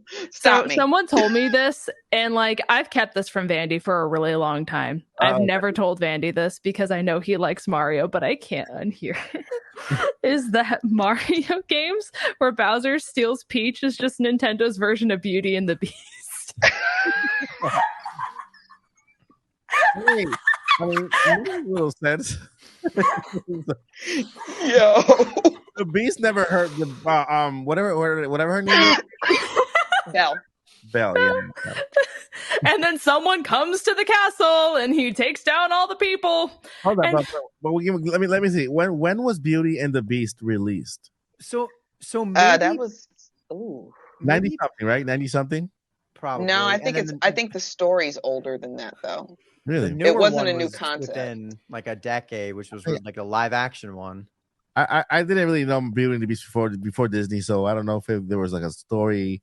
I'll just look up. I mean, they were all from like novels essentially. So like even 1991. Cinderella. All right, so that's a Disney one. I mean, yeah. I mean, it's like the oldest one that I can. Yeah, it's like the one that was on VHS, I believe. Okay. Little Mermaid's older. Yeah, 89.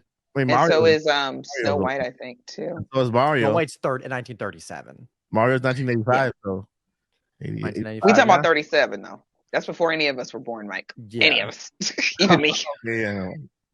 So it's you know what that's a fair. You know what? Maybe Bowser just wants the kiss from Peach to become a human again. You never know, right? Right? What if maybe Bowser's or maybe Mario's the enemy?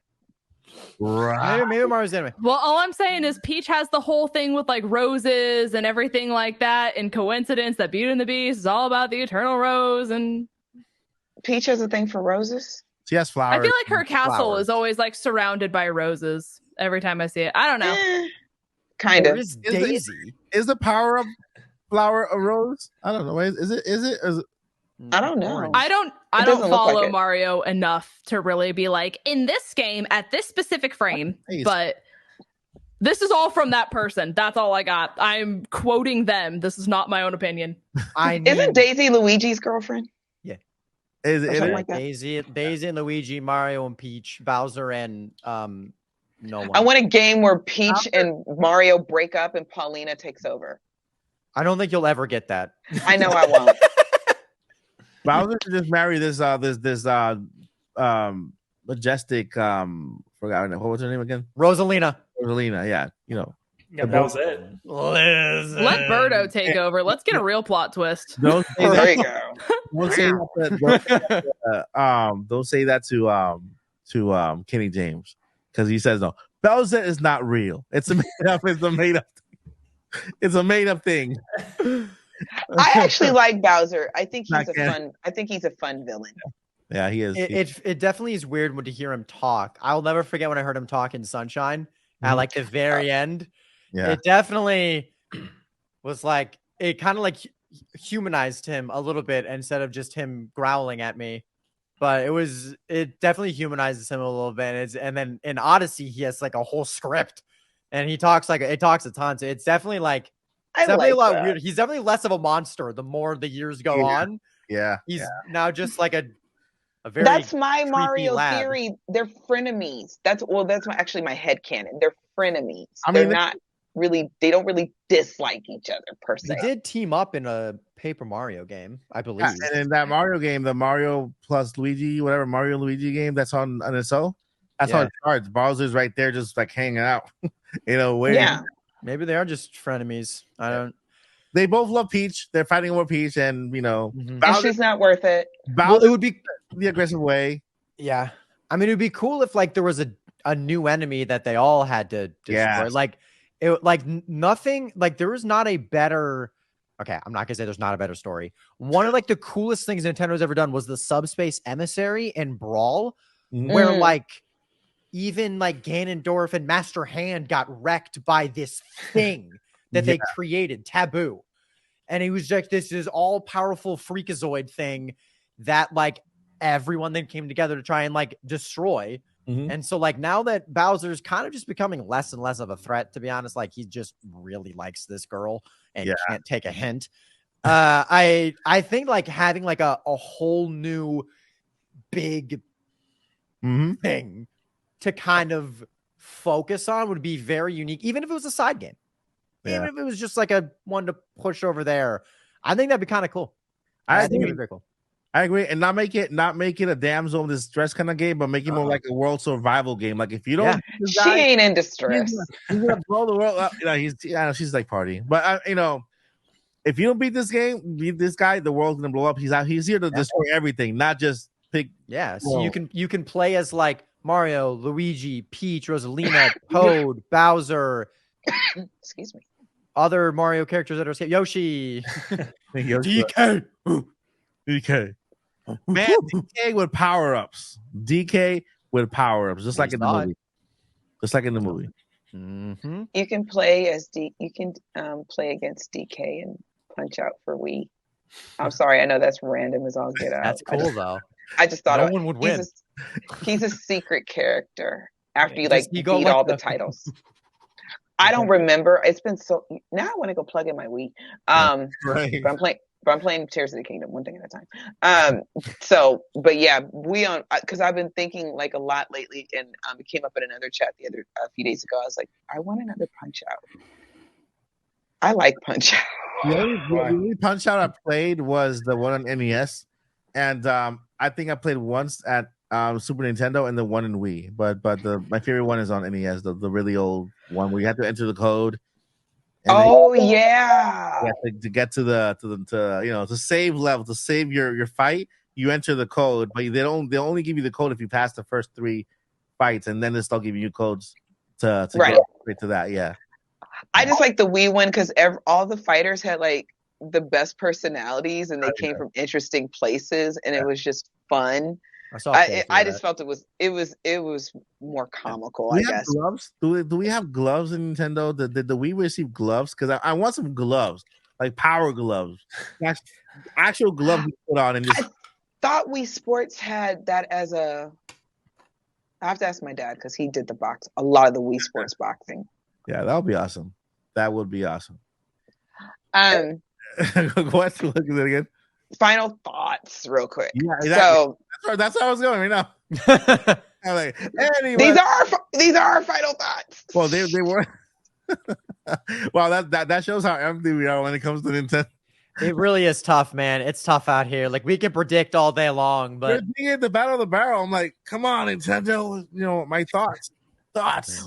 But what I was saying is I actually have final thoughts because I was waiting for everybody else to go because you know how I am.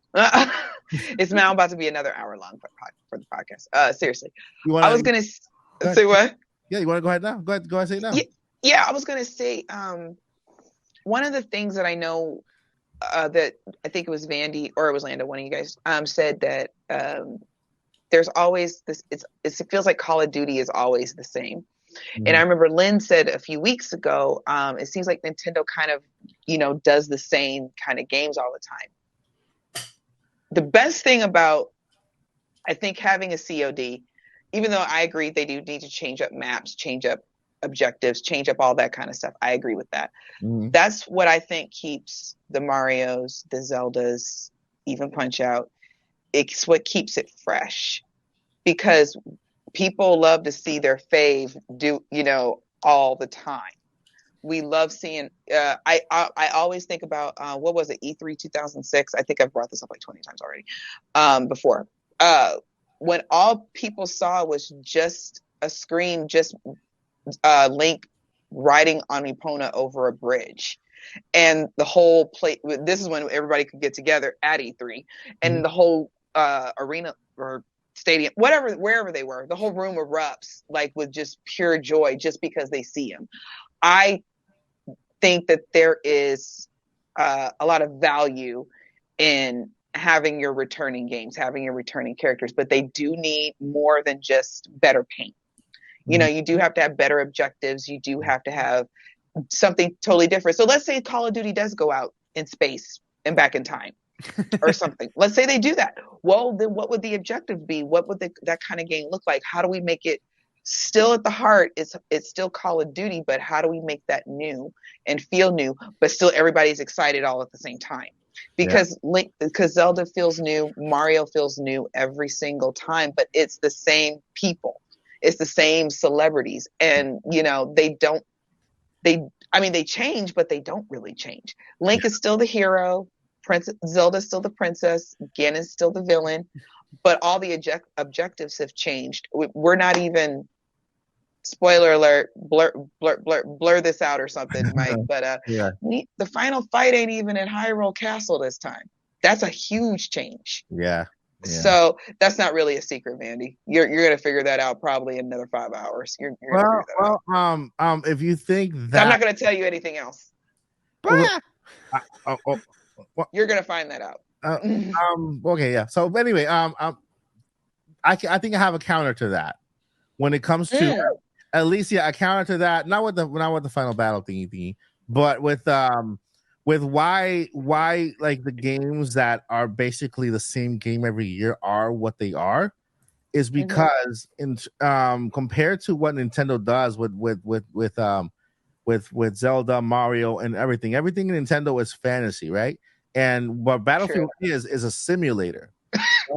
It's what Modern Warfare is, what Battlefield is, what baseball Major League Baseball games are, and what Madden is. They're all simulators, so they have to simulate the real world. They really have not much leeway to change what they do and how they do, because who says it has to be a 2023 time period? There's been war ever since the beginning of time, so they can go back in time technically. And Battlefield has done that. They've gone creative, and they got Battlefield 2142 or whatever, and then where they go into the future, and that's how they battle in the future. But it has to look as realistic as possible. How they would feel it would be realistic, instead of going the cartoonish way or the arcade. Arcade is the word. Where, for example, you have a baseball simulator with like MLB 20, 27, 25, whatever, and then you have an MLB arcade game. They're different because their heads are bigger, the home runs are a lot crazier. You have NBA Jam, which is an arcade NBA game, and then you have NBA Live. It's the simulator versus the arcade. The arcade has more freedom to do what they want, be as crazy as they want, change whatever they want. And then the simulator is kind of stuck to the realism of what not necessarily, because you can have realism and still be weird. I mean, one of the fun things about putting stuff like way into the future or a different universe or whatever is because the thing about it is you have to understand these are games that are graphically insane, and they're realistic, right? So you can still have your tall buildings and your realistic battlefields and everything of that nature. It doesn't have to be fantasy in order for it to look real. Well, I'm just saying, I think that's what would keep the game fresh. It's just different maps, but it can still keep the realness. Oh yeah. But in a simulator game, there are rules. They can't go out of those rules, because then it's not a simulator anymore. Like if you have a airline simulator, an airplane simulator, a bus simulator, you can't have a bus driving and all of a sudden it starts flying, because it's not a bus. It's not simulating the real world anymore. It's just another game. You know what I mean? So I think that's the reason why, at least with the sports games, the realistic sports games are different because the sport hasn't changed for the most part.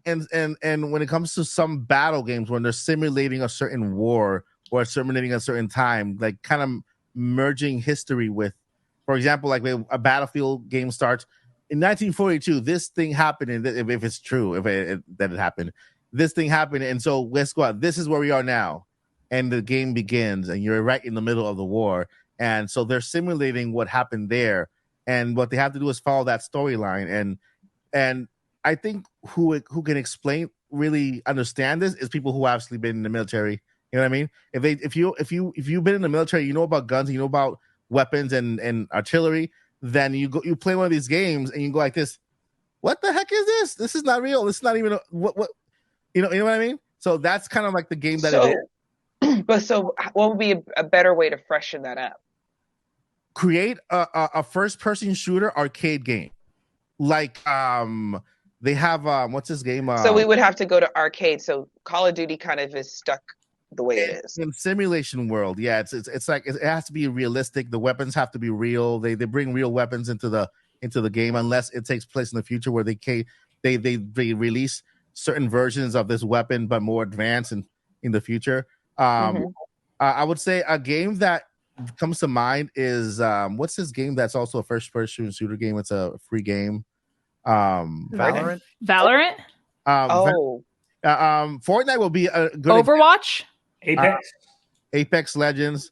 Fortnite. There are those games that have the freedom to do what they want because although they're first-person shooters and they have the freedom to be creative and they're not simulators. They're just fun games. You know, they do a really good map, good weapons. They got their gimmicks going. They can change it up every now and then.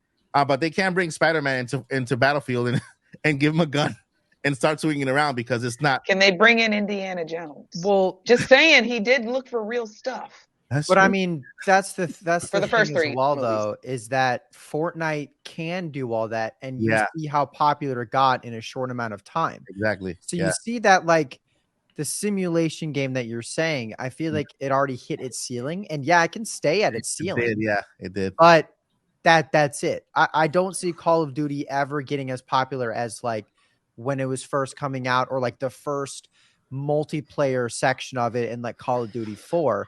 But Fortnite, when it was able to do something revolutionary, it became the most watched esports event in the history of ever, with the biggest prize pool in the history of ever, with the biggest fan base in the history of ever, and the game that broke like every record on Twitch, YouTube, like everything. And it was free. And it was literally free. It was a free game. Yep. And I guarantee you made way more money than any Call of Duty ever with just in-game purchases. Yeah. But with the simulation games, like, I feel like those are for the people who don't want the game to change. Yeah. They just want it to update, and they're okay paying money every single year for the same game, maybe 2 new guns and new maps. Yeah. And that's great. But it's never going to get any higher. But with games like Fortnite, we've seen the ceiling of a revolutionary game. Exactly. And so it always baffles me when people are like, I can't wait for the new Call of Duty. I'm like, I already know what the next Call of Duty is going to be. It's going to be you with a gun that you can create on a team playing one of like 5 specific games like Domination or Search and Destroy, and you're wanting to win. Yeah. So like the problem is just what's there. Like I think that fundamentally, because I jumped in Call of Duty late. I started like 5-6 years ago. And it's mostly because of my friends. That's the only thing they like to play a lot. So I jump in with them, and I played like the last 5 CODs in a row. And I can tell you that, for one, I can't even tell you the names of them because they're all like Modern Warfare or something. But they fundamentally, they work well. They play well. They're good. I think, you know, it's probably the cleanest graphics I've seen in a long time with some of the recent Call of Duties. It looks good. It's just the package of content. I mean, seriously, the recent Call of Duty dropped with like 4 maps, and like 2 of them are from past games. And, you know, my friends are just like, man, these maps are terrible. There was one map they based off of like a real hotel, and they got in trouble for it. I saw, and they had to take the map out the game because they didn't have the rights to have that map there. So then there's like 3 maps that launch, and they're like, there's more content coming, and you got to wait 6 months for 2 more maps, and then 6 months for 2 more maps. So it's just like what's in that package. I think it's just, and then like my friends are like, let me show you these Call of Duty maps back in the day. There's one where like you're miniature in like a sandbox, and I'm like, this stuff is so cool. A water park, a skate park, and like now you just have like, here's a back alley, here's some shipping containers, and I'm like, the farm. Yeah, like, so I think it's really just what's put into these games. Like, I don't mind, you know, people, because they're going to sell like crazy. People want to play Call of Duty. They want to play Warzone. They want to play.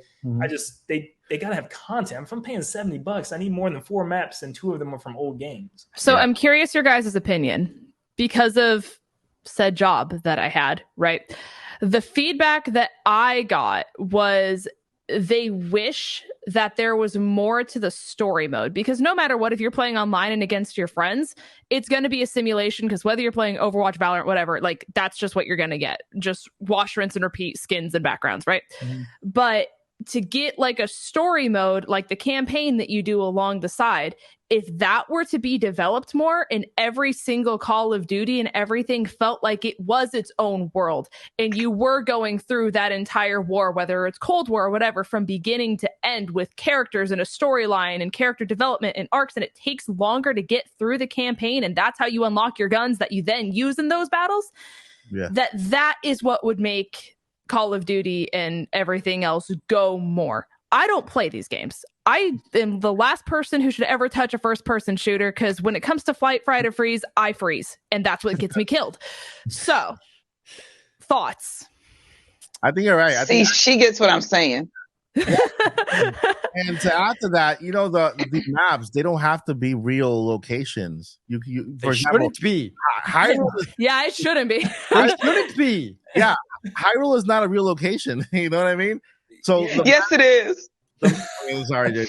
So the maps, they don't have to be real locations. They can make their own world, right? They can have and just make another world and then have a name for it, so that people can say, "Oh, I know what this is. This is this city, we're Ocean City or whatever." Or make different maps, make them so big and make them so memorable that they're remembered, and so that if you have another game, oh, guess what? They're bringing Ocean City back into this one. Oh, that map was awesome. That was like a big giant this, and this happened here, blah, blah, blah. So you don't have to base the games, even if they're simulators. Keep it as real as you want. Make the graphics look extremely real, whatever. Keep the weapons real, but just be creative when it comes to the maps and the Mike, story. that's what I was saying. Yeah, there you go. So we got there. We got there. Wait, hold on. Because I like what Lando had to say, that apparently there was a map that was like a hotel. Yeah. But they had to take it out because it was of a real hotel. Exactly. Well, take that exact same concept and create your own hotel, except this hotel you have like you have guests that fire back at you or something like that. In that type of game. And make it look really expensive, so girls who like Call of Duty, there's a lot of them. Their heart just breaks when you have to crash that, shoot up that chandelier that probably cost $20 million. Yeah, well, that's not all girls like. I'm just saying. Just to jump on like what Lynn said about the story, I mean, I was somebody that actually really enjoyed jumping in. I would do that before I even touched multiplayer, because I was like, I thought some of the missions were like, there's missions in some past games I would play over at my friend's house where like you're on the back of a snowmobile, like shooting people down the hill. Yeah, I'm like, this stuff is crazy. Lit. So I'm like, I can't wait for this new COD. They're hyping this up, and I jumped into it, and it's nothing. I mean, you're taking these dragging, like slow, we're going to walk into this house, shoot who you see, and then it's over. And there's like one where you're sitting in an airplane, no joke, for 20 minutes, just shooting at people walking towards you as you're in an air. Like it's crashed. It's a crashed airplane on the ground. Yeah. You're just sitting in a window, mounted. You can't move. It doesn't let you move. And you're just shooting people walking through the woods. And it's just like, I feel like even that they had just gotten so much lazier with, where there's no spectacle anymore. There's no like jumping out of an airplane, and it just lost, to me, it just lost everything, any charm that it had. Yeah. Well, and the cool thing too with like what they were saying is that would hopefully balance multiplayer a little bit more. So you're not just with like camping Andes, supposedly, was that if that's how you unlock your weapons as you go, if you have to get through a story mode that's harder, like you're only going to be able to get the really good weapons if you're good enough at the game. So then that way it balances. I don't know. That's what their whole thing was. I'm just here, but yeah. But Lance, who have never played a Call of Duty game, has really good insight. Listen, the Animal Crossing Andy, I'm here. Well, yeah, guys. I mean, that's where we are when it comes to all games and Call of Duty. That was a crazy, interesting conversation with a lot of facts, and there we have it. So I want to go over to our last thoughts before we close down the podcast for today. I want to know, what are your last thoughts about this month, about Nintendo this year, what's happening? What are your last thoughts? And at the end of the last thoughts, of course, I want you to go ahead and plug in your social media, your channels, what you have going on at the same time, so that so my friend Randy 323 can get some rest, man, because this guy, Yeah, a little I gotta go to bed soon too. I'm gonna go with Vandy. That way he's more awake by the end of Final thoughts. I think at least I guess I'm gonna justify like the lack of knowledge that we've gotten from Nintendo and the lack of just information. I'm just gonna point it to the fact that they're working on a next gen console with a really big drop. So I think that, if things are a little dry in the next coming months, I obviously don't think it's going to be dry for the holiday season because Nintendo would never ever waste a holiday season. But I personally don't really expect, or really, this sounds like kind of odd, I don't really want anything that big because that just gives me more hope that they're planning all of that for the next gen console. And as a Pokemon fan, I've learned that waiting is better than getting it early and getting it crappy.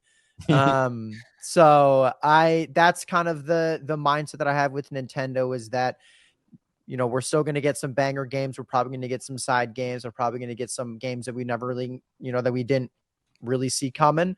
And it's all just going to lead up to the next gen console. And I think it's going to be really big. I think it's going to be really well. I think that's when we're going to get our Mario that we've been wanting for a little while. So, that's kind of what I see. But, to plug myself, I'm Vandy323 on YouTube. I'm Vandy323YT on Twitter because my brother took Vandy323 from me like 10 years ago and now forgot his account.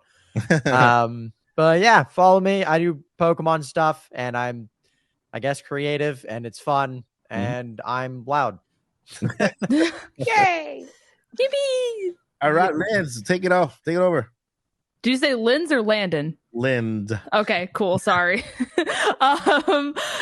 Hi, I'm Linz. I'm basically at Linz Vids on basically everything. So follow me on whatever your preferred platform is. But yeah, I don't know. Like I said, I'm in the same boat as Vandy. As I said before, I think they're cooking. I just think they're not wanting to let stuff drop too early because then it's just going to be a giant waiting game. I also think they were trying to give Tears of the Kingdom its time to shine, and now that it's kind of waning off a little bit, I think they're obviously going to give us something, and I would be shocked if with the however many events that are happening, if there's like 15 in the next month, like I would be shocked if we don't get something, So we're going to get something eventually.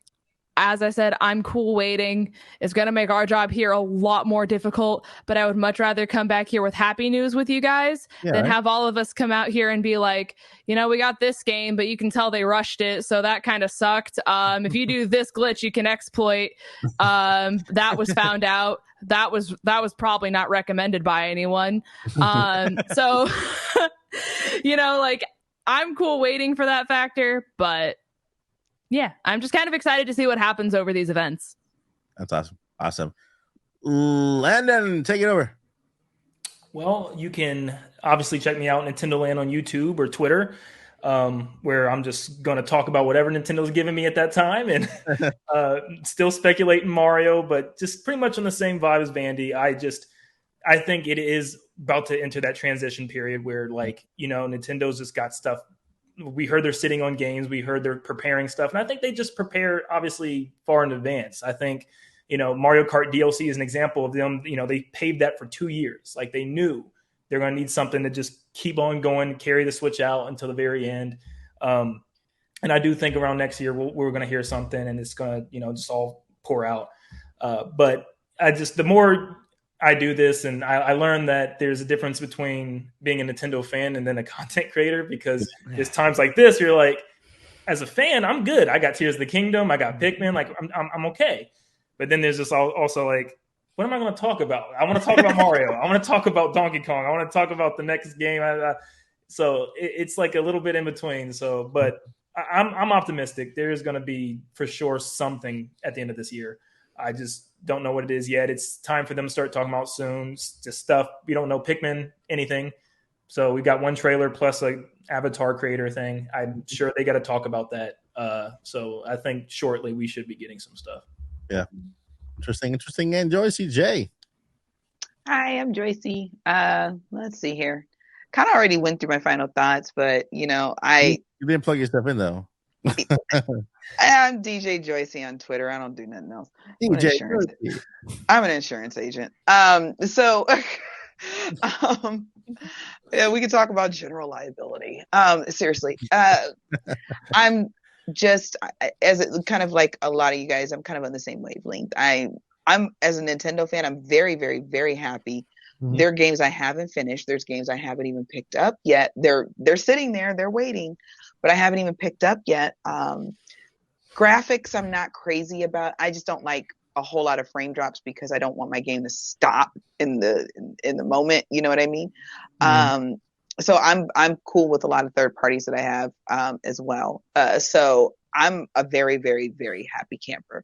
But I do think that with the Nintendo president that they have with Furukawa, at the helm, I really think that I think they're cooking big time.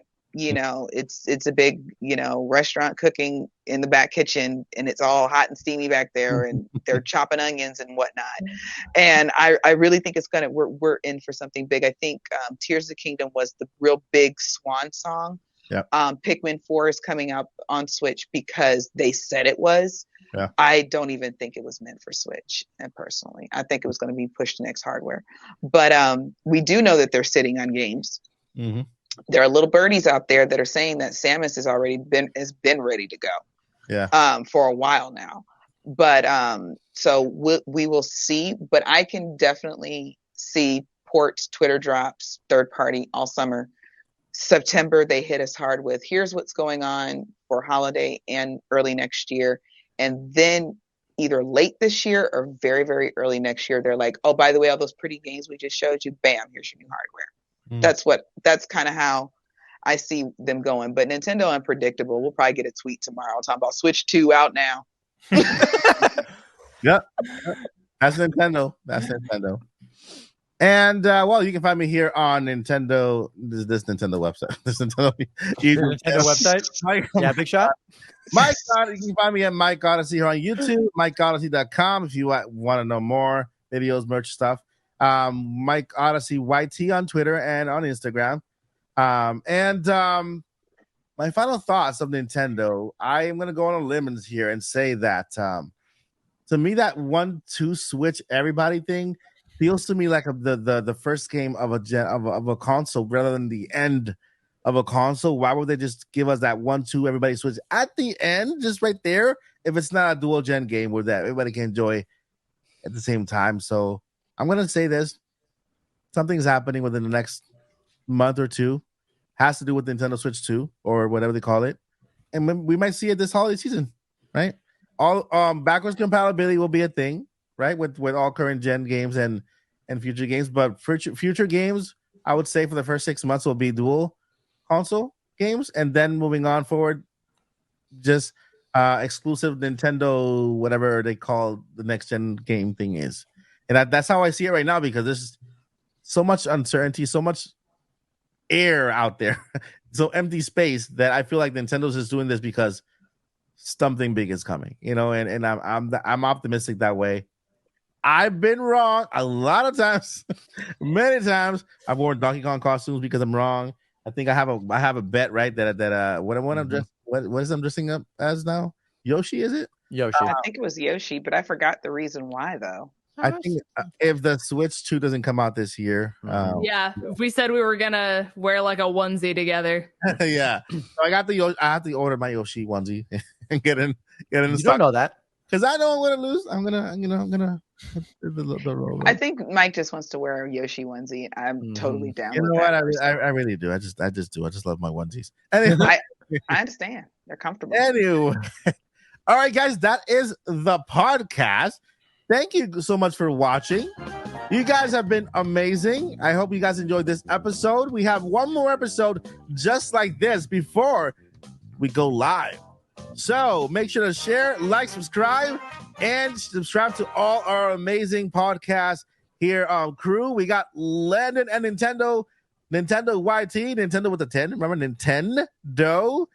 You already know him. We got Vanity 323 with the and Liz with the most amazing Pokemon content that you've ever seen ever. We got ever Dr. Joycey J at Twitter. At DJ Joshi J. She is a singer, by the way, also because of the Joshi J thing, music thing. Yeah, you are. Stop pretending. I'm not a singer. I just love music. So yeah, love music. We'll have her sing the next episode in the podcast. So there you have it, guys. This is the episode. Thank you guys so much for watching, and we'll see you in the next Nintopic podcast. But before we let you go, we got 2 things we need to let you know. 2 very important things. Number 1, never give up. Don't tell people. Don't make people convince you to give up on your dreams and your hope. Go for it. As long as you're not breaking the law, go for it. You know. You know. And number 2, journey on. Journey continues. Bye. Woo. Nintopic Podcast, all things Nintendo. We're talking games like Super Mario.